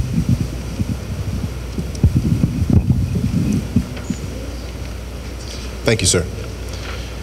Lastly, I want to speak to school culture. Again, there were a number of conversations that arose, and as you could see from the big board, around just in general suspension rates and attendance, and Ms. Press, being the Chief Family Officer, has some more context. And Mr. Richardson's sentiment that seeing what's possible. I think there is a lot that is possible here in Lorain City School District with our teachers, with our leaders, with our kids, and being able to take a step back and first just think about the mindsets that needs to be in place in order for that to happen. And I think, again, it lives currently in our district and also with our kids. Just want to underscore that. Having the right mindset is possible, it exists here, and it can be done. That said, just wanted to give a quick update on 3 numbers. 1, attendance, our suspension rates, and our expulsion count specifically. Not percentage, but count. Attendance, just taking a look at the trends over the last 3 years, it is pretty much level. There are currently 4 schools that are showing an upward trend year to date, 8 schools that are pretty much even, and 3 schools that have a decline slightly in attendance. All of that saying, our leaders, they're very, very intentional and focused and driven around attendance. It is something that we look at constantly every single time that we meet as a leadership team, every time that I meet with our DSFEs, and it's always a point of conversation, both proactively at 2 tiers, kids who are actually having some academic concerns and those who are prematurely looking, potentially going to end up into that bucket. So attendance is an active part of our focus. Secondly, looking at suspension. I just want to again reiterate, probably for the second time, kids should be held accountable for their behavior. Kids should be held accountable for their behavior. I think pairing that with a conversation and some restitution also has to happen. And our suspension rate is actually trending down currently by 50% as a district. Again, this is from the beginning of school to now, which is super positive. I'm super duper proud of our elementary buildings, our middle school buildings that are having the right conversations, as well as our high school that is really focused on trying to have the right conversations with our kids. And lastly, our expulsion count. We ended last school year with about 18, and I know we're going to work to just super confirm that number of expulsions. And currently this year, for the end of Q1, we're showing 3 expulsions that we've had. So I say all that to say, again, the mindset exists here at Lorain, and we definitely have to be able to focus on what is possible, because our kids, our parents, our families, our teachers are definitely deserving of that opportunity. I'm open for questions. Any questions? Thank you, Ms. Press. I had a question about attendance. Yep. So can you just aggregate sort of that data around like elementary, junior high, and high school? Do you see stronger attendance rates at the lower level, or so you mentioned some schools, but I just want to get a sense of what grade levels those schools? Predominantly our elementary buildings typically show better attendance. I think for a number of reasons. It's easier to say like, hey, we're doing this incentive, you should come to school, as well as we're looking at the excitement that tends to surround elementary kiddos for school. As we get into the middle and high school level, there are sometimes more challenges. There's, do I really want to go to school, right? And just trying to figure out ways that we're able to combat that, like identifying what those challenges are and really being able to be strategic and intentional about circumventing those challenges. And that's where we are currently. So if you, I don't know if you have it with you, and I don't mean to put you on the spot, but at the high school, what's the attendance rate there? I want to say 89. Yeah, so on the big board, It does provide a little bit of that, so About 80. it's actually in the 84% range. 9th grade 84.3, 10th grade 84.8, 84% 11th, and then 12th grade 85.8. As a district, we're 89% for our attendance. There was also one other thing that I do want to highlight. If those are folks that are comparing years past attendance rate to what we're seeing now, at the beginning of this year, we were really trying to figure out the chronic absenteeism problem. We have a chronic absenteeism roundtable that meets about every 6 to 8 weeks to talk about attendance. And we found some discrepancies early on. We looked at our enrollment, our current enrollment, and then we matched it against last year's enrollment, and we saw that we had a large number of kids that were still on our books that actually did not attend our school. So we spent a tremendous amount of time cleaning that number up and found that by taking that number out, it actually dropped our attendance rate and shifted our denominator a bit. So I also want to note that that number, even Ms. Press and I were looking today, I was like, wow, attendance seems like it's gotten a lot better. But we also have to realize that in comparison to years past, there were kids that were counted in the actual enrollment and attendance number that were inaccurately counted. And so therefore, we've cleaned that up this year to get it right, to create a true baseline. And I feel, along with the work of our safety compliance team, led by Mr. Kuruski, I feel super comfortable and confident in where those numbers are. Indeed. And can we just expand upon that? Because yes, Mr. Kuruski and team have done a tremendous job and work. Could you speak to some of the things that they do to ensure that our kids are coming to school every day? Yep. I think one, the door-to-door visits, but I would even take a step back and say it starts at the school building with just that telephone call when kiddos are absent, saying hey, we noticed such and such may be absent today. Is there any specific reason that they may be absent? And one, starting there and noticing trends with our safety compliance officers and having them be a liaison between the school building as well as the home community and doing some home visits to really knock on doors as we would. And see what may be going on with that family. We have encountered, unfortunately, situations where families aren't there living in that space. There may not be a working telephone number, and we have to be able to go through that process above and beyond ensuring that, one, if this kid is not in school, is not enrolled in our school, where might that kiddo be? But ultimately, after a certain amount of time has passed, being able to make a decision that we have done our due diligence above and beyond before saying they're no longer enrolled in our district. And I'm curious to get a sense of, I know at the beginning of school years, we usually do an emergency medical form that lays out students' information. Has there been any discussion or talk about doing those things more often so that you can keep a better track of where students are? As we know, a lot of students are transient. Yep. And so can you speak to that? I don't know if that's a practice here or not. There has been, yes. Two things. One, having that be something that we can do maybe digitally, because they literally fill out a form and they bring it in and then it has to be input into the computer. Absolutely. So just thinking through how that may be a more streamlined process, especially considering that our families are super transient and numbers do change so quickly, as well as I think the in-person contact cannot be taken for granted. Absolutely. Right? Building that relationship with building leaders, with our school teams, with our teachers, asking teachers to hey, when a kid is absent, just give that voice. We missed Johnny at school today. His second grade team missed him. Is there something that is keeping him from coming to school? We cannot take for granted the importance of that in-person relationship. Yeah. I'm going to ask this question. What's the number of EMAs at the high? There's a story going around that there's a lot of EMAs that are not turned in at the high school. What's the EMA? Emergency medical.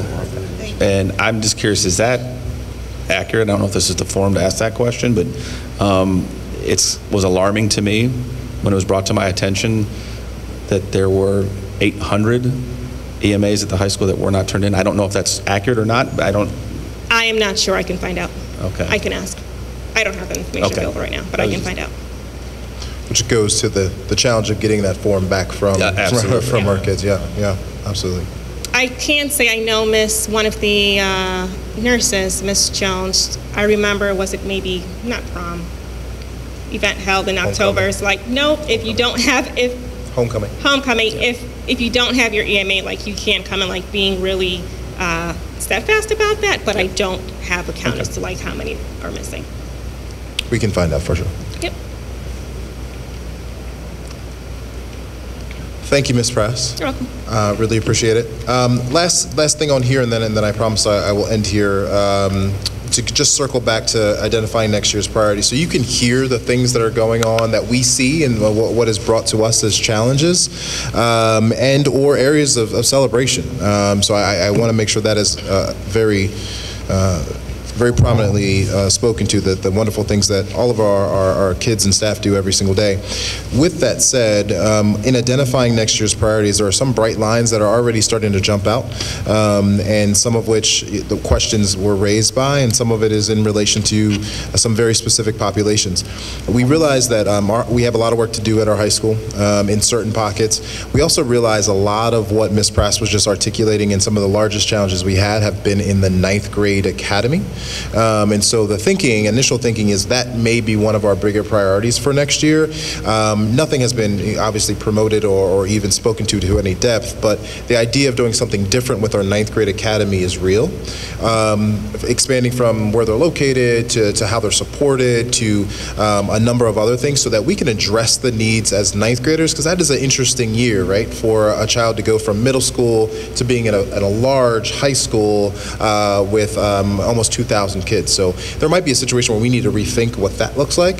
The other piece that was noted, and I want to underscore, there was a lot of questions around us moving what was formerly known as MBA to the high school in fear of a lot of confrontations and otherwise. We have seen a steep decline in the number of incidents and fights coming from the MBA, and we also realize that the number of kids that are in that program are shrinking. So we have to rethink, what do we do with those kids who are actually not the cause of the issue? How do we think about our Success Academy kids differently? The third bucket of kids that are not going to show up bright lined on here, but go back to the beginning of our educational process, and that's our pre-K. Spending some time to really think about pre-K education more deeply, and providing more spaces for more families and more kids to get into education earlier, so they have the advantages and create the direction and opportunity necessary for them to be successful in kindergarten. So those things are coming up as things that we're thinking about, amongst other priorities for next year that align to our larger Lorain promise. As an ELT today, we spent a significant amount of time just naming what we're starting to see and feel, and having that initial draft board, and then we're going to take the data that I mentioned earlier in how we go about identifying our priorities and see how that matches, aligns, doesn't align, and create the final list of big priorities for next year. But no, those are some of the things that are starting to bubble up. And just to piggyback on what you said about the 9th grade, something that I think could be a good idea to consider is maybe a social skills type of class, as if the issues seem to be in the 9th grade academy in terms of the larger percentages. Maybe some of our students just need to know what is socially acceptable in terms of how to act, what they should do. We could call it a life skills class. We could incorporate many other components of just basic daily living that maybe some of our kids just have missed out or are not sure how to deal with. And that could be something hitting them at the foundation point of coming into the high school. Might be something that would be a good idea. Duly noted. Definitely jotted that down. I appreciate that. That makes a lot of sense given the things we're seeing, for sure. Yeah. And Mr. Richardson, ADC, that's all I have for tonight. Okay, so at this time, so thank you, and thank you to the staff as well. I think you are all exceptional, very smart people, and thank you for taking the time to give your time and efforts to this Distress Commission tonight, and to our students in the city of Lorain. So with that said, we're going to move on to public comment. I know there were some questions that people had, and so if you do, please go to the podium and just state your name and address for the record and ask any question you'd like.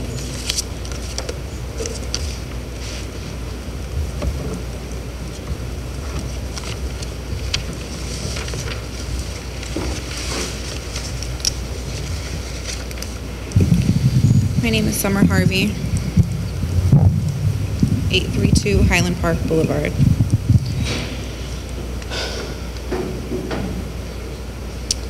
My I guess I'm just going to ask a few questions and we'll go from there. To your knowledge, at the time of hiring, were all the deans and principals licensed and had proper credentials at the time of hiring in our district? The new deans and principals. I don't think they can hear you. Sorry, Ms. Harvey, can you speak up? Thank you. At the time of hiring, to your knowledge, Mr. Hardy, at the time of hiring, were all of the deans and principals properly, did they have the proper credentials? Were they properly licensed to work in a district? So at the time of hire for all of our deans and principals, it sounds like a witness stand question a little bit. They were in the process, some were in the process of receiving certification, which is more than appropriate. We have a number of school leaders who complete programs at the end of the year. So we hired in March and April, and their programs finished in May, and we were very aware of that. Ms. Harvey, just to give context to that, that's been a standard practice in this district as long as, and in fact, there are some people at this table who've actually benefited from not necessarily having that particular credential at the time, but got it as they were going in. And that happens in every district across the country. That's why we ask questions. Yep. So we can find out answers. We were made aware that in the high school, okay, due to all the critical safety issues that we've had in the high school, I guess this is why this is a priority question for me. There was not a crisis intervention plan. Whether it was created or not, there was not one distributed to the teachers until November. There was not one created and distributed until November.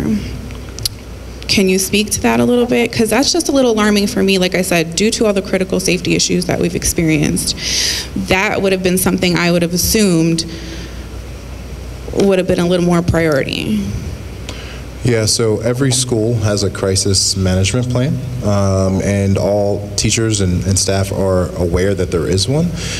When you say distributed, I'm curious on what specifically was distributed in November, or what maybe you're hearing, so I understand a little bit more clearly, because that is standard practice to have one in every school building, but okay, not so then I guess I necessarily. can ask you, you say you have one, where is it available? Like if there were a crisis to occur, where is that information available for a teacher to reach in enough time for it to matter? In their main office, is that correct, Mr. Hall? Should be in their handbook. We have a district plan, and we also have a building plan like the state. Every principal designs their own plan for each building, members of the crisis team and things of that nature. As far as actually receiving one, I can give you one that's for whatever particular building that you're asking for. I guess I wouldn't need it since I'm not in the school building. I just would assume that a teacher would have access to it in an event of a crisis, not necessarily like, let me go down to the office and get it while they're, you know what I'm saying? I know buildings, they meet at the beginning of the year to discuss the different plans. Are also online. All of our staff members have different applications that they have to do online tests. Like for example, Alice is one of our protocols for our district. And I know also that by law, we have to, we're mandated by, I think it's March, make sure that all that information is into the Homeland Security state. Those have to be in by law. So just and we also have an app for our staff. With that information, okay. So just to make sure that it was put on record, and Mr. Hawks, correct me if I miss anything as you went. One, every school, our district in general has a crisis management plan. Each school has their own devised plan.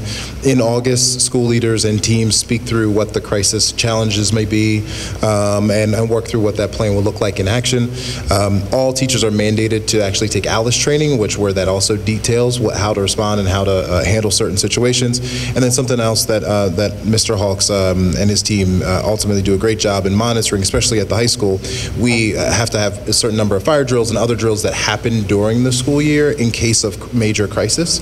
I think the interesting piece when we think about this year, where we've had situations, unfortunately, where things that happen across the street or other things that have actually happened to the school, it was right at dismissal. I mean, it's almost ironic how close it was to dismissal. So as kids are leaving the building, a lot of these things are happening. So it creates a different scenario that go above and beyond any major crisis in that sense. But the bigger message is, yes, there are crisis plans in place, and that teachers have access to those resources as they need be. Thank you.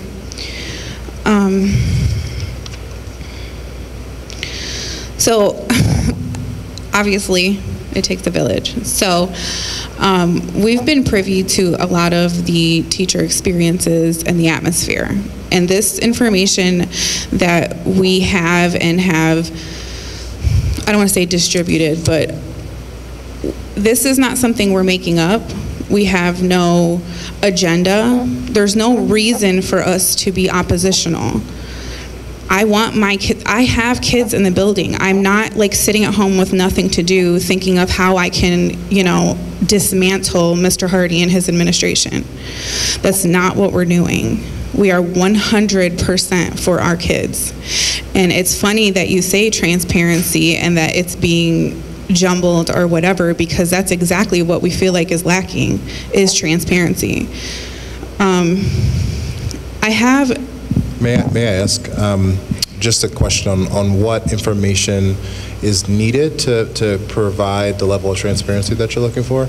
I mean, that's unfortunately a question that I can't answer in any small terms. I mean, that's like, we would have to talk situational and like do you get what I'm saying? Like, that's something that's a loaded question. I can't just say, oh, here's X, Y, Z, you know what I mean? Okay. And I just want to add on to that. So it's one thing to sort of, and I agree with you, that's what I was saying earlier, it's a very loaded term, it's transparency, because in a lot of cases, it's reactionary, right? It's when someone hears something and it's like, whoa, why don't we know this? But just in general terms, like in terms of like how we operate as human beings, I mean, we don't just put things out, right? There are avenues and sort of channels in which we get information, right? And so I guess for me, the lack of transparency would be as if I heard something and then I couldn't get an answer, right? And something that I've talked to Mr. Hardy about publicly on the record at these Distress Commission meetings with Clary here, and we are all about responding to any inquiry. I get emails, I get calls, and we respond to everything. So I just want to get a sense from you as a parent and as a Lorain resident, how can we be even better and more vigilant around being more transparent? Every single time I've ever left one of these meetings or any other meeting related to something this way, I have felt beyond defeated. And because I have the platform that we've created with It Takes a Village, I give myself a pep talk and say keep going, because in reality, I would like to stop the stress on myself, just stop, because it's overwhelming sometimes. The information we get from teachers on a daily basis.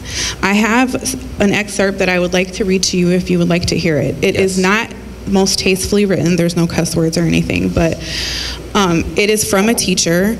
I unfortunately have to keep it anonymous because of the trust factor, and I promised that I would.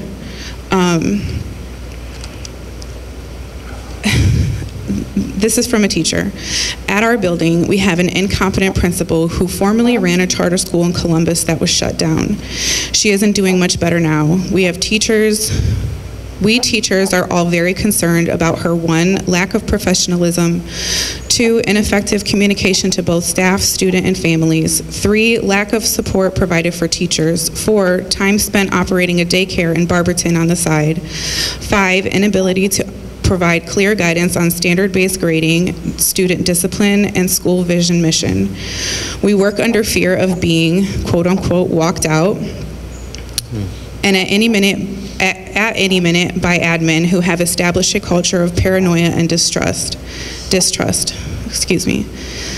There are many other issues with our building and how it is being run by administrators, but these are just some highlights. I would like to remain anonymous because I am fearful of retaliation for speaking out, as of many of my colleagues are.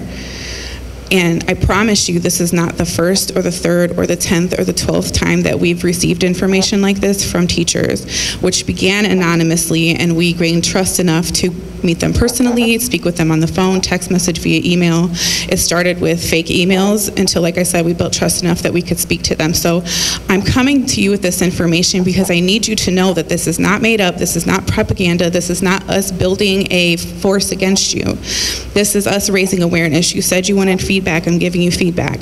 Whether you trust it or not, and I can understand why you would be hesitant because I'm telling you this by an anonymous person. You get what I'm saying? So I totally understand that, but unfortunately, the situation I'm in, I can't tell you who it's from, otherwise I'm going to lose that person as a source. So I'm giving you this information, do what you will with it, but just know that we're not a team built against you, we're a team built for our kids. Yeah, I like that is 100% the truth. That is as genuine as I possibly can be. And it's disheartening to me to hear otherwise, or to hear that that is your opinion otherwise, and that we are just being oppositional as a sport, because that's not what we're doing. Has anyone said that? Yeah, I'm curious. That's the vibe that I got from you when you were saying that parents were being parents and community were being oppositional. Just for the record, I never said that. I never said that. Okay. Then I apologize, I retract. I don't have the information recorded, so I guess I would have to look back. But as well as you, Mr. Richardson, I felt like it was quite condescending for you to assume that our community parents don't have the capability to comprehend a state report card. And if you are willing, I would like to request that you yourself maybe hold some kind of class or informational session, since you... I made a note of that. We're going to do that. And to your point, I wasn't being condescending in terms of... I'm saying this maybe is very your intention was not condescending. This is very But I'm loaded. telling you, as a parent who is sitting in the audience, it was very condescending. Well, I apologize. And it was a blanket statement. You have no idea the educational levels or the information that people in our community have and what they do or do not know. So I would appreciate if you did not just blanket over that. So I apologize for that. I'm speaking about from my experience and the calls that I get about the state report card and the conversations I had with the ODE about the state report card.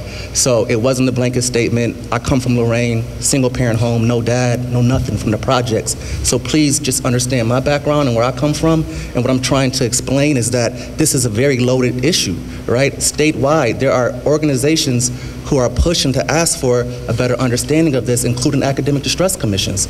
So when I was talking about it, I wasn't speaking of it from a position of ignorance or people who don't know or being condescending. I'm just saying that, for example, in that anonymous tip or letter, I think two things. One, how do you sort of address it if we don't know what building it is? I understand. Know, right? Well, I'm pretty sure if you went back and read, you could figure out what building it is. Yeah. It's not that hard. Yep. And then two, I just want to be careful and be really sort of responsive to the reality around sort of like the word incompetent, right? Or the word, not doing their job at the building level, and this is a bad principle. I don't know this principal. I don't know any of the principals that work in this district, and maybe a couple of them now. But when we look at back to my job, right, as the chair of this commission, and our job, looking at the state report card, if someone were to look at the state report card and just say, objectively speaking, they would question the competency of our district, right? Because those who don't know us, don't know Lorain, don't know the principals, don't know teachers, they would say, this district is incompetent. And this is what I deal with every single day, right? Is fighting and saying, no, this isn't the case. To Mr. Cawthon's point, there are a lot of brilliant students and teachers who are passionate that because we're marked with this F, we have a black eye on us, right? And then as a former city council person, when people come to us and say, the first thing we look for before we decide to build buildings or to build homes or to move to Lorain is how are the schools doing. And for those outside of Lorain, they don't know the nuance. They look at the state report card, and that's their indication or indicator of whether or not they want to move to our community. So for us, we don't get into the nuance of the day-to-day. That's not our job. We are here in commission that we need 2 years of a C or better. And what I'm saying is that, what does that mean, right? And it was really more of a shot at the ODE than it was to Lorain, just to be totally transparent, because we don't know exactly how to deconstruct this as districts in distress. There's a lawsuit pending right now about this at the state level, at the Supreme Court, that they just decided to take. And I think they're going to start, they've already taken briefs, and they're going to start to hear this case in January. So again, this wasn't an attack on Lorain. I love Lorain. I still live in Lorain. I choose to live in Lorain. I don't have to. It was an attack on this community. It was more about what's happening statewide, right, with this Academic Distress Commission work, with these state report cards, and how much burden we're under to have to come out of distress. So that's what it was about. And I apologize, Ms. Harvey, that wasn't my intention. I as well, I don't mean to come off disrespectfully. I just have been sitting here and I'm a ball of emotions right now. As was the teacher who wrote this, I'm assuming, otherwise he wouldn't have written it. And so maybe the word incompetent was a little harsh, but do you get what I'm saying? This is the atmosphere that the teachers are experiencing. And if our teachers are not happy, our district will continue to fail, period. I agree. You will get no arguments from us on that. And I also want to reiterate, thank you for sharing that note from the teacher, and thank you for coming to the mic. I think, you know, I'm not from Lorain, and I've been here 18 months, and what I've learned from an outsider's perspective is that the bravery it takes to come to the microphone to express concerns should be validated and appreciated, so I thank you for your comments. I think the other reality is, too, we need more of your voice and need more people to share their voice so that we can have dialogue. And I think, if nothing else, I leave each and every one of these events and these nights is like, wow, a lot to think about and a lot of work to do to actually have more dialogue. And so, and if at any point you feel that this has been one-sided or has created hard feelings, I do apologize. Our intent is really just to raise the question. So even my question about transparency, which I don't want to leave yet, around like what does it mean to be transparent so that we understand that, is really so that we can continue the dialogue to make sure that we're providing the information necessary so that we can effectively communicate what's going on and what's not, right? And so, but I do really appreciate your thoughts. Thank you. Hi, Ms. Lee. Hi. How are you? Don't ask me. My name is Ms. Rhoda Lee. I live at 1904 West 22nd Street in Lorain. I'm here, you know, and I was listening to the lady, and then her talking about the village.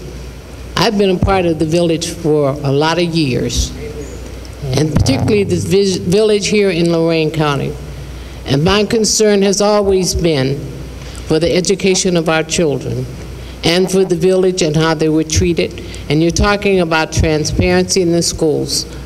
Okay, first of all, let's understand that a lot of our educators who are here teaching do not live in my village. They are here to work and to help. And perhaps it's because they don't understand my village. If you know what my village is and what it's comprised of, and my children, many of them, my little ones, and I'm talking, and I want to go and back to our preschool and our elementary program that we have here. One of the things is my concern that many of my children in my village are coming to school traumatized on a daily basis. What do we have here as a village to reach out to our children and to say, here we are, we love you, we're to help, what is your needs? How do you feel? We need, number one, counselors, I feel, in our schools, in our elementary schools, to deal with our children. We need home liaison persons to know why our children are not in school on a daily basis. We need to have parental accountability and parental responsibility in our district. This is what I want to see for my village, and to work for my village, and to know what's going on in my village. I know, I am concerned. I have put in a call, particularly about the report cards that have come out, and parents do not understand. I've let them know, even I have been stopped in the grocery store and asked questions about the report card, and Ms. Lee, do you know what's going on? When they say the child is on track, what track is it on? What does that mean to that parent? That parent does not understand the grading system that's being utilized. I think it's of utmost importance that we get them educated, to know where their child is. The other thing is, my concern is the number of children that we have in our district who may be having autism or other problems, medications that they're on, how they're diagnosed. Does my village, does my school district look and know exactly what is happening with this child or our children? And it's my understanding that there are a number of them. I've received calls and have told some of the medications that children are on. Many of it I disagree with.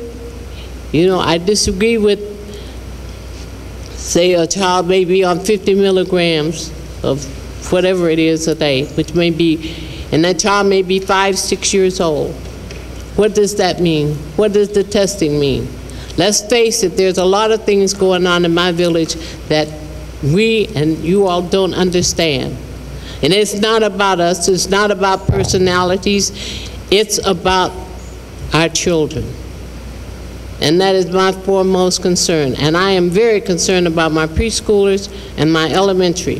When you get into going into 8th grade, 9th grade, there should not be any reason that that child and that parent does not know what level of education that child is going on. How many credits it needs, what it has in order to graduate. Can it go out into the world, out into the community, get a job with an adequate pay? We see what's happening with the jobs in this area right now, today, if you watch the news with General Motors and all of the other areas. Let's deal with what we have to deal with in terms of educating our kids. And let's begin from the first day they step in this school. I don't care about that mama and daddy if they're not. I care about that baby. And I want to know where it is. And if that mama is not doing her job and the daddy's not doing it, then it is up to that village, our village, and us to do what's best and in the best interest of that child. And that's all I have to say today. Thank you, Ms. Lee. Thank you, Ms.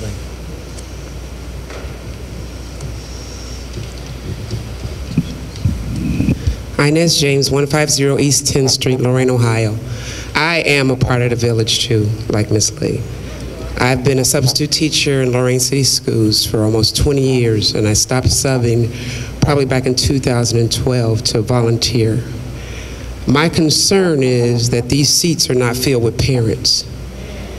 I just deleted myself from the village page because the village page is not doing what it says it should do.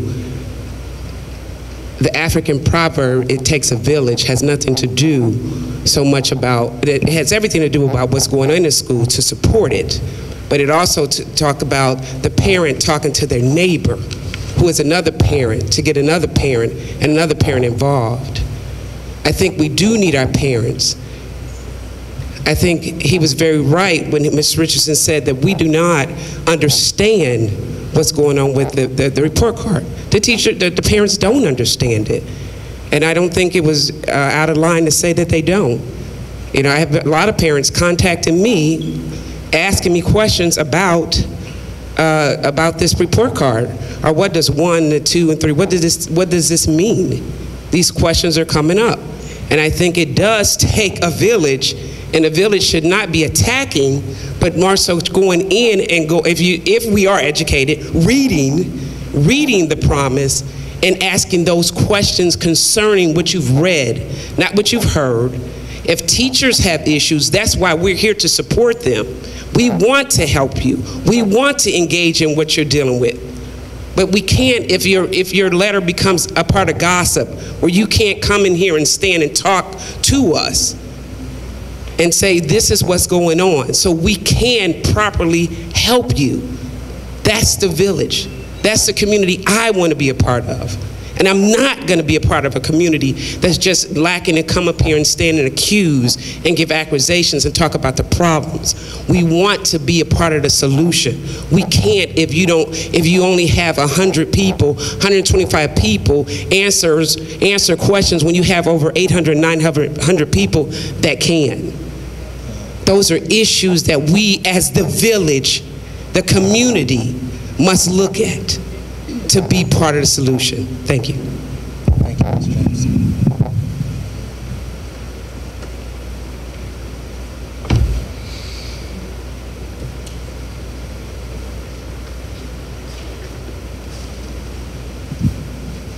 My name is Mary Miller. It used to be Jovanovski. Some of you may have heard that.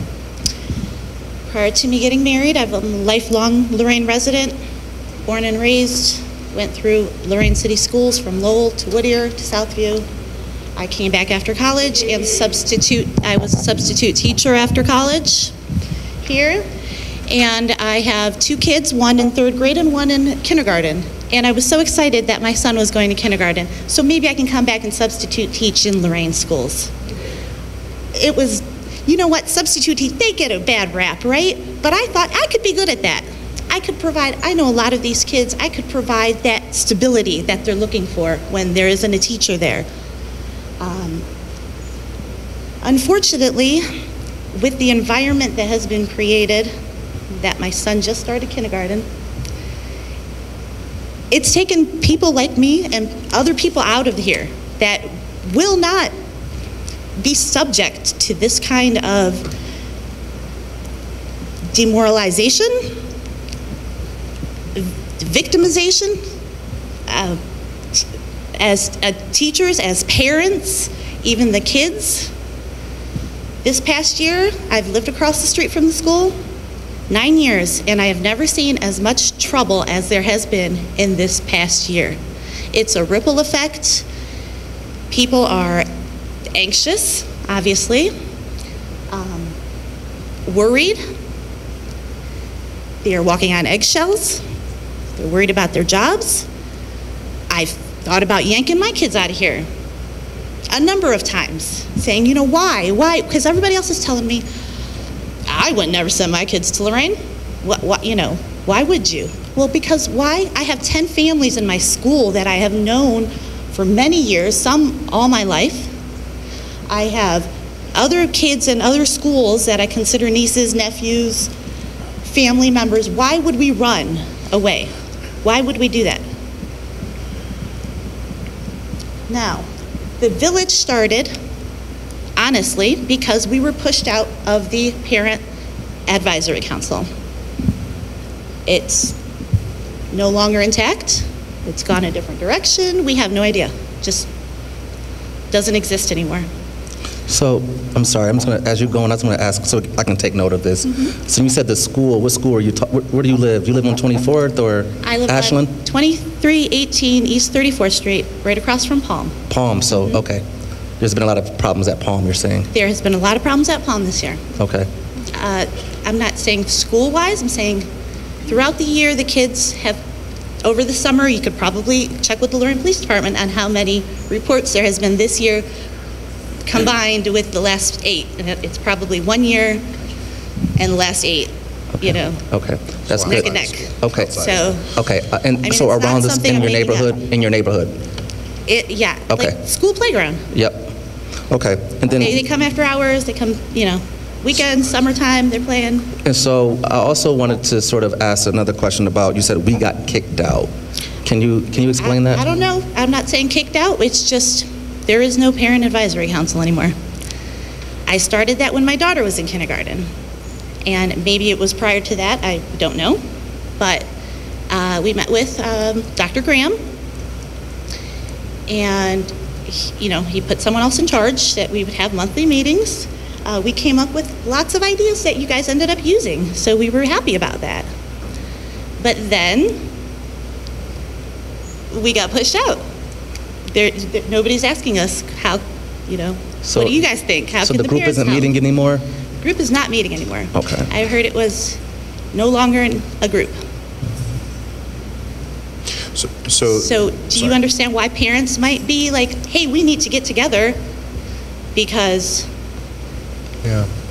we're hearing things, the same thing that you're hearing, this same thing is happening at my building, same thing is happening at their building, we're seeing similarities that we don't like.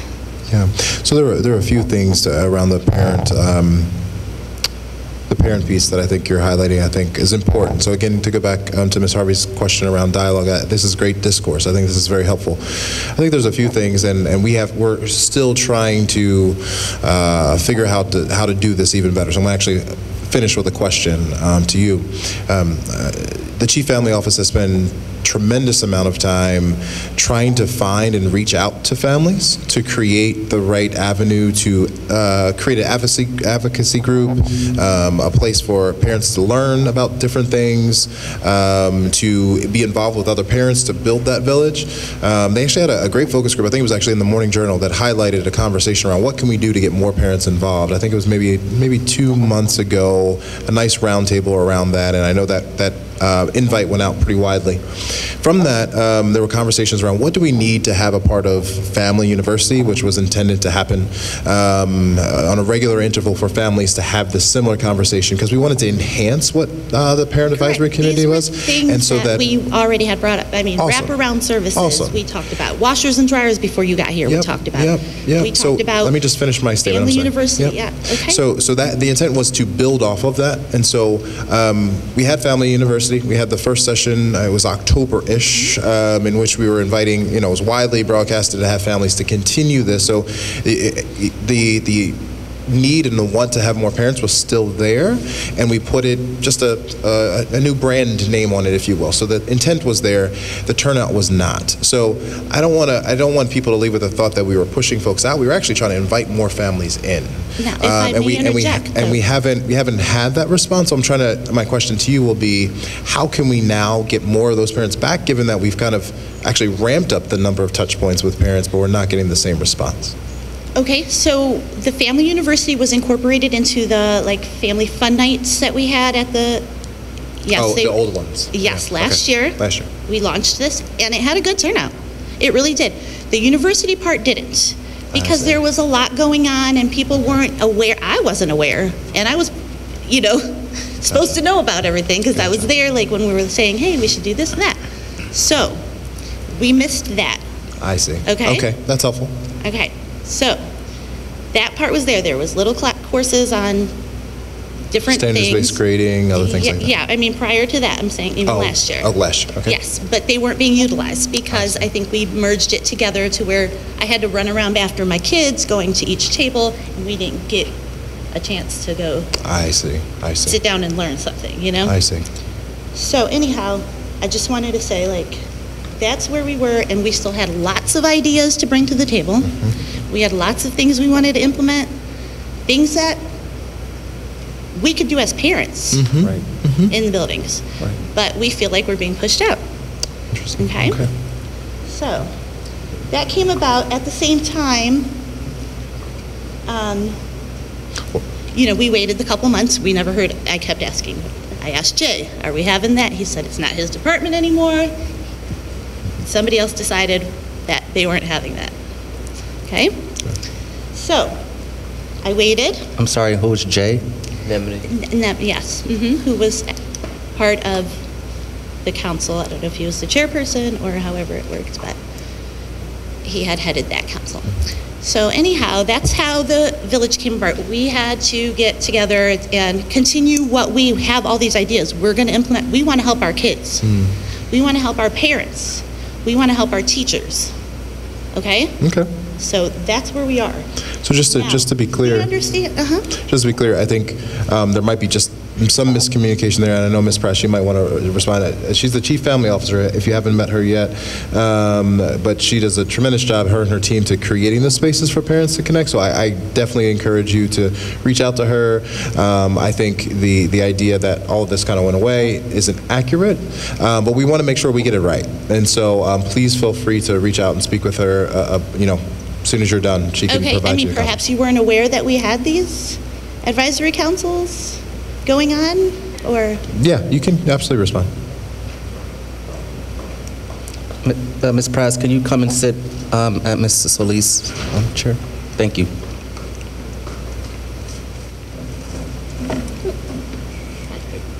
Now you're on a commission. I don't think I want to be that. Good evening. Thank you so much for, again, taking the courage to come up and speak. But I do definitely want to address some of the things that you stated, and I want to be able to separate fact from fiction, starting with the idea of Parent Advisory Council, which is something that I attended last spring a couple of times when I first joined on over at the high school. You must have been maybe in April, because I know I wasn't there. One was on my son's birthday. Yep, and I think I saw and then we didn't maybe have one more after that. I'm sorry? And maybe we had one more after that. So Perhaps, I'm not yep. sure. But Otherwise, I did definitely partake in Parent Advisory Council. I remember Ms. Washington being there, as well as her husband. Condolences to her family. Thank you for acknowledging. I want to dispel this idea that someone was pushed out from Parent Advisory Council. There's been no pushing out of any particular group Well, or no, any. we weren't pushed out. We just weren't invited back. And we were recruiting actively, like bringing new people's, new ideas. I do want to be. Thank you. I do want to be able to invite it back to what specifically. I do remember having 2 sessions in the fall. I think you were present for one of them over at the high school, where we circled up and talked about coming out of that space, like what should happen. More importantly, I think It wasn't a parent advisory council, though. Those were just open meetings. For parents, yeah. Correct. Okay. For families specifically. Yeah, families. Yeah. Not like families. And one I think was called because of the violence issue, and it was called quickly after that. And I think instead of going, I think we might be going down a rabbit hole of what happened, who was where. I think the ask that I hear you having is for additional conversation. Yeah, additional conversation around how we engage more families and how we make sure that we do. And I know Ms. Press is constantly thinking about that and has done a tremendous job in doing so. So I don't want to understate that. But I'll give Ms. Press the final word so we can go to your last question, because I know Mr. Richardson would like to wrap up. Yeah, and just coming out of Family University space, one of the key takeaways that was expressed was there are currently things already happening in our district where families gather.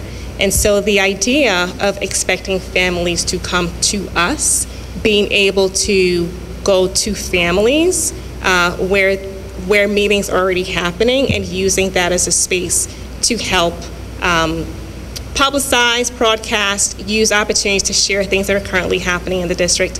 But most importantly, I want to dispel this idea that someone or individuals weren't invited back or pushed out of any meetings, because without our families or our teachers, we cannot. And I'm not the only one that felt this. We cannot be successful, and that's why I thought it was important to come and be like, that simply isn't true or did not happen.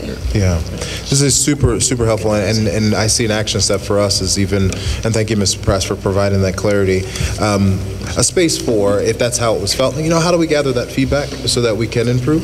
And, Ms. Harvey, who I know is had to step away, but, for example, we sat down for maybe 2 hours at a Panera just to talk through all of these things with Mrs. Washington, and again, condolences to her family. We had a pretty healthy conversation, so I think Ms. Press would be open to a very similar conversation to understand those feelings more deeply. That will, expand beyond a few minutes that we have at a microphone now. Right, which we were in the process of doing until, like I said, it either. So I do think Ms. Press, or it's no longer.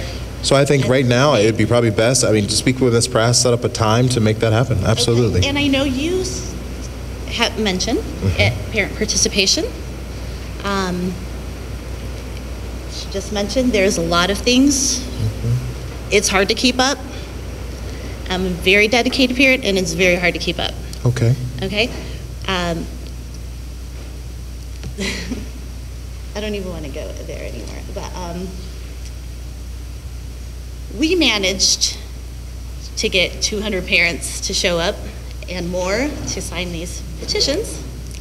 So parents do show up when they feel there is a trust factor there. If there is not a trust factor, they won't show up. Just like the teachers, 100 filled out of 900, what's that tell you really? It's not that they're lazy and they don't want to fill it out. It's they're scared to fill it out. Yeah. It's linked to an email. They think they're being watched. They feel like they've been intimidated. People are sitting in on their classes, like excessively. I understand you have one or whatever, how many. To observe and provide yeah, feedback, okay. absolutely. That's how we get better. Okay, so I just want to know that if this is not something we're making up. We came to the table with. Ms. Miller, we want to wrap up the conversation just because. Thank you. Yeah, Okay. but can you give a parting shot and then reach out to maybe a district administrator or someone I here? have lots of questions. We would love to talk still. more. One being that the young lady, Ms. Rivera, who I believe also the young man was named Rico, who didn't get acknowledged, and they still have yet to have been contacted. So.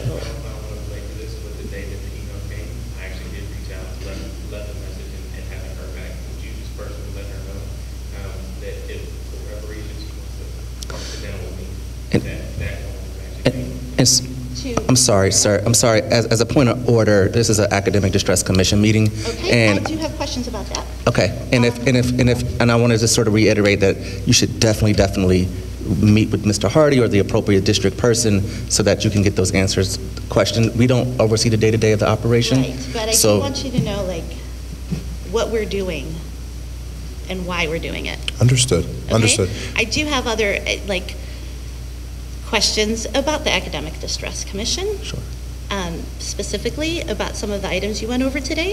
Okay. So I would love maybe want to to set up a different time so we don't waste everybody's time, but So the we commission. have plenty, plenty of questions. We would love to meet with you all. Pretty much everything, that you went through today. And so as again, a point of order, the distress commission members cannot convene as a group without it being a public meeting. We can't just because of the Open Meetings Act. Right. But we can. Because of time limits, then you Not can't e- hear not- all my questions. Not even time limits, but just if we were to sort of meet with you outside of this space, Right, it could like only be one of us or two of us in tandem. Sunshine law or Exactly, sunshine law. Okay, Yeah, but we are more than happy to meet with anyone, obviously in company with the district or as the district. Again, we do not oversee the operational side of the day-to-day of the district. Okay. Can I Just quickly- provide a next step potentially that will help us get to some of your answers? Is that okay if I provide a potential next step? So I'm wondering if it's possible, given just for the sake of tonight, if you could, just right after this, I can get your information. I promise you tonight.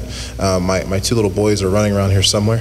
Once I put them to bed, I will send you an email and say, hey, here are the 3 days that we can set up. I'll make sure Ms. Rivera is on the email so that we can coordinate a time. And then I'll include in there just the things that we heard tonight and then the people that I potentially should be at the table with us so that we can have a more in-depth conversation and really elaborate on the questions that you have and provide the answers that you need. Is that fair?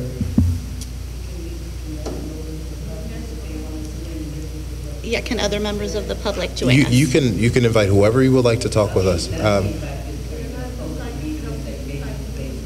Yeah. So feel free. So again, whoever from the community, again, my team is always open to having conversations to figure out and get into solutions. So that would probably be more efficient, but more importantly, we'll get to the depth of your questions, which I want to do. I do want to know that, I do want you to know that we have went through the wording of the bill. We know how it was passed. We know who, we know who's involved with it still now. We know who's on board with it, who's not on board with it.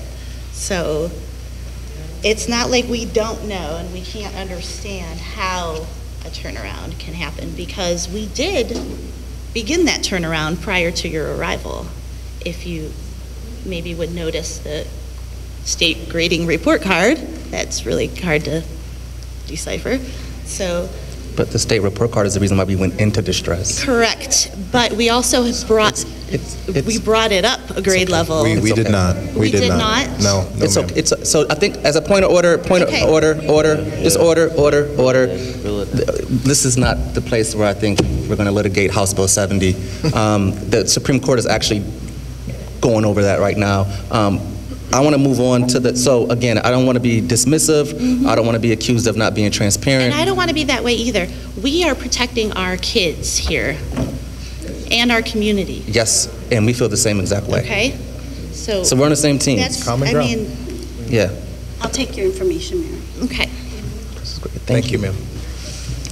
So as a next agenda item, sure, I cannot not allow you not to speak.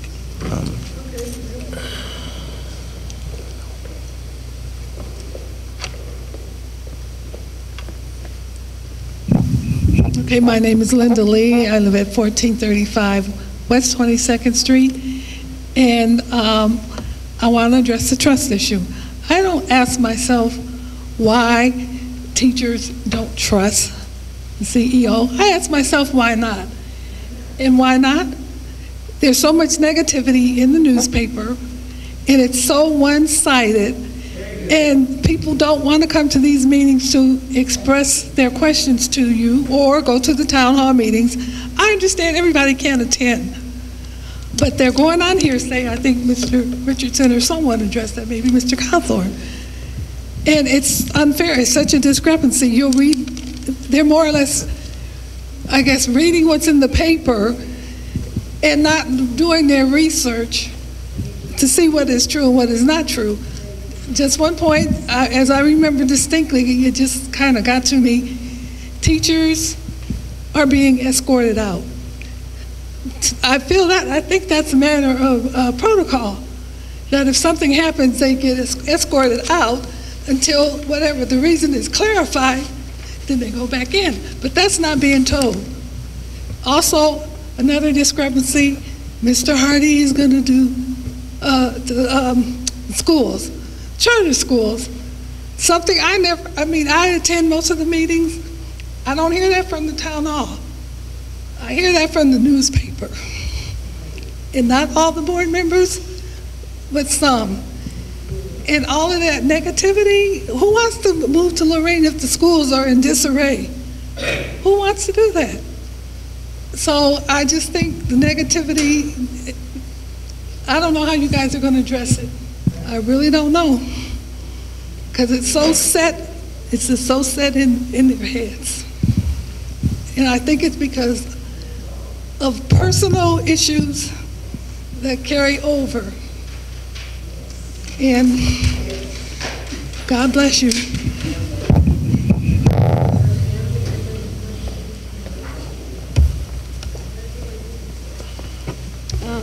Courtney Nazario, 2116 West 11th Street. I don't completely think that the schools are in disarray as a whole. We have a lot of kids who do really well. We have a lot of teachers who are really good.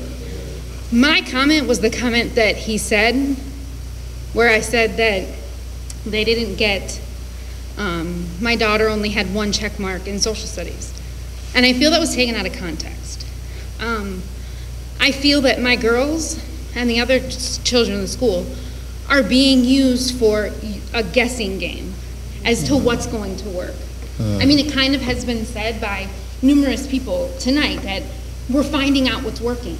So my daughters are going to leave 7th grade, they're going to leave 5th grade, 3rd grade, and guessing as what's going to be. I am all for change if it's going to be better, but the problem I have is we're guessing at what's going to be better. I mean, we've said that. The teachers didn't get the training that they needed to before school started on standard-based grading. So when they get that, when the year goes on, how are they supposed to catch that up? The kids don't understand standard-based grading. I feel that has a big, important part of it. My 5th grader and 7th grader, they're very involved in their education. It's very important to us. They don't really know about it, other than what, yes, I've read through the book and explained things to them, but they have not, at the school level, been told anything about that. So to say that the school is in disarray completely, I disagree. You do have kids that are doing well. You do have teachers that are doing great. And so I feel that my comment at the town hall meeting was completely taken out of context. It wasn't that I feel that the teachers aren't teaching them so that they're going to learn everything. I'm saying that my point of that comment was the teachers should have been, as a teacher myself, I couldn't come right in and teach to the standard-based grading to teach that way. So they needed to be trained on that even before the school year started.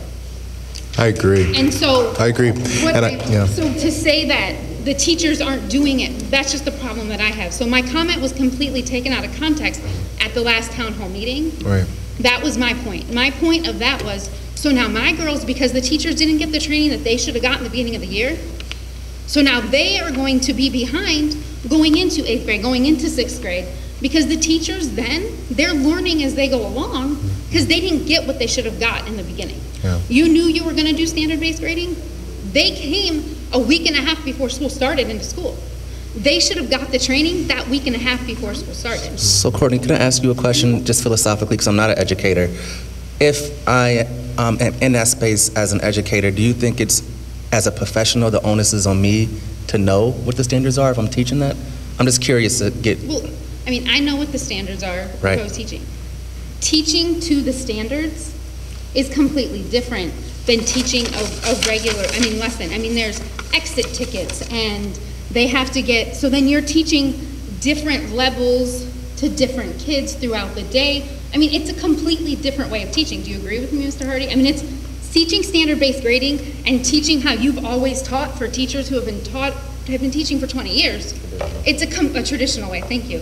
It is, he's agreeing, it's a completely different way. It is. So for them being thrown into that after the school year started, It's problematic. that did a disservice to the teachers and to the students. Yeah, and I want to make sure that we parse out a few key words that are in there, and I promise I will be brief. Teaching standards-based grading is different than teaching to the standard. And so the reality is, what I hear you speaking to is our teachers still grappling with how to teach the standards and the complexity of that. And I think we've realized that as an academic team. We have a ton of growth in that area of how to ensure that our teachers understand the depth of the standards so they can teach to the rigor being asked of our kids. And that's separate and apart from standard-based grading. That's just what teachers should do, is teach to mastery of standards. I think Mr. Cawthon spoke to this before around early college and the depth in which they teach their content because they've mastered it, right?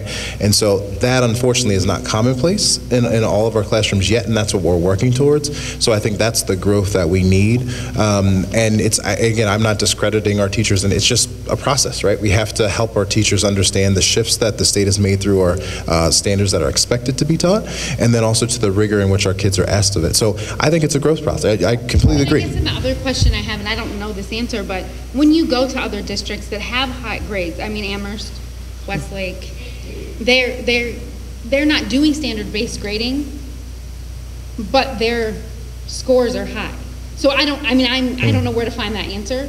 If you could guide me, I would be happy to see. But I'm just saying that if standard-based grading is the answer, I'm all for it. Sure. But I haven't been shown. I'm not familiar with Westlake. What are the demographics of Westlake?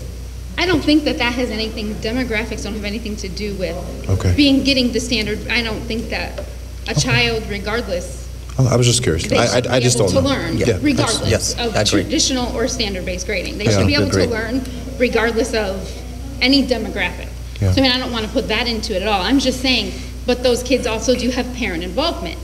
And that's the main difference. That's kind of why and we've had that discussion, Mr. Bishop and I have had that discussion.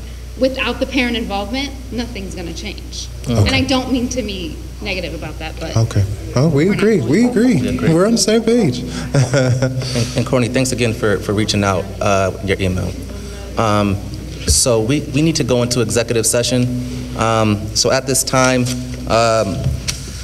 to consider the appointment, employment, dismissal, discipline, promotion, or compensation of public employees, and to prepare for, conduct, or review a collective bargaining strategy, and to discuss pending litigation. The Commission may or may not take action upon coming out of executive session. The Commission may take action upon coming out of executive session. This has been a production of Lorain City Schools TV 20 WLCS.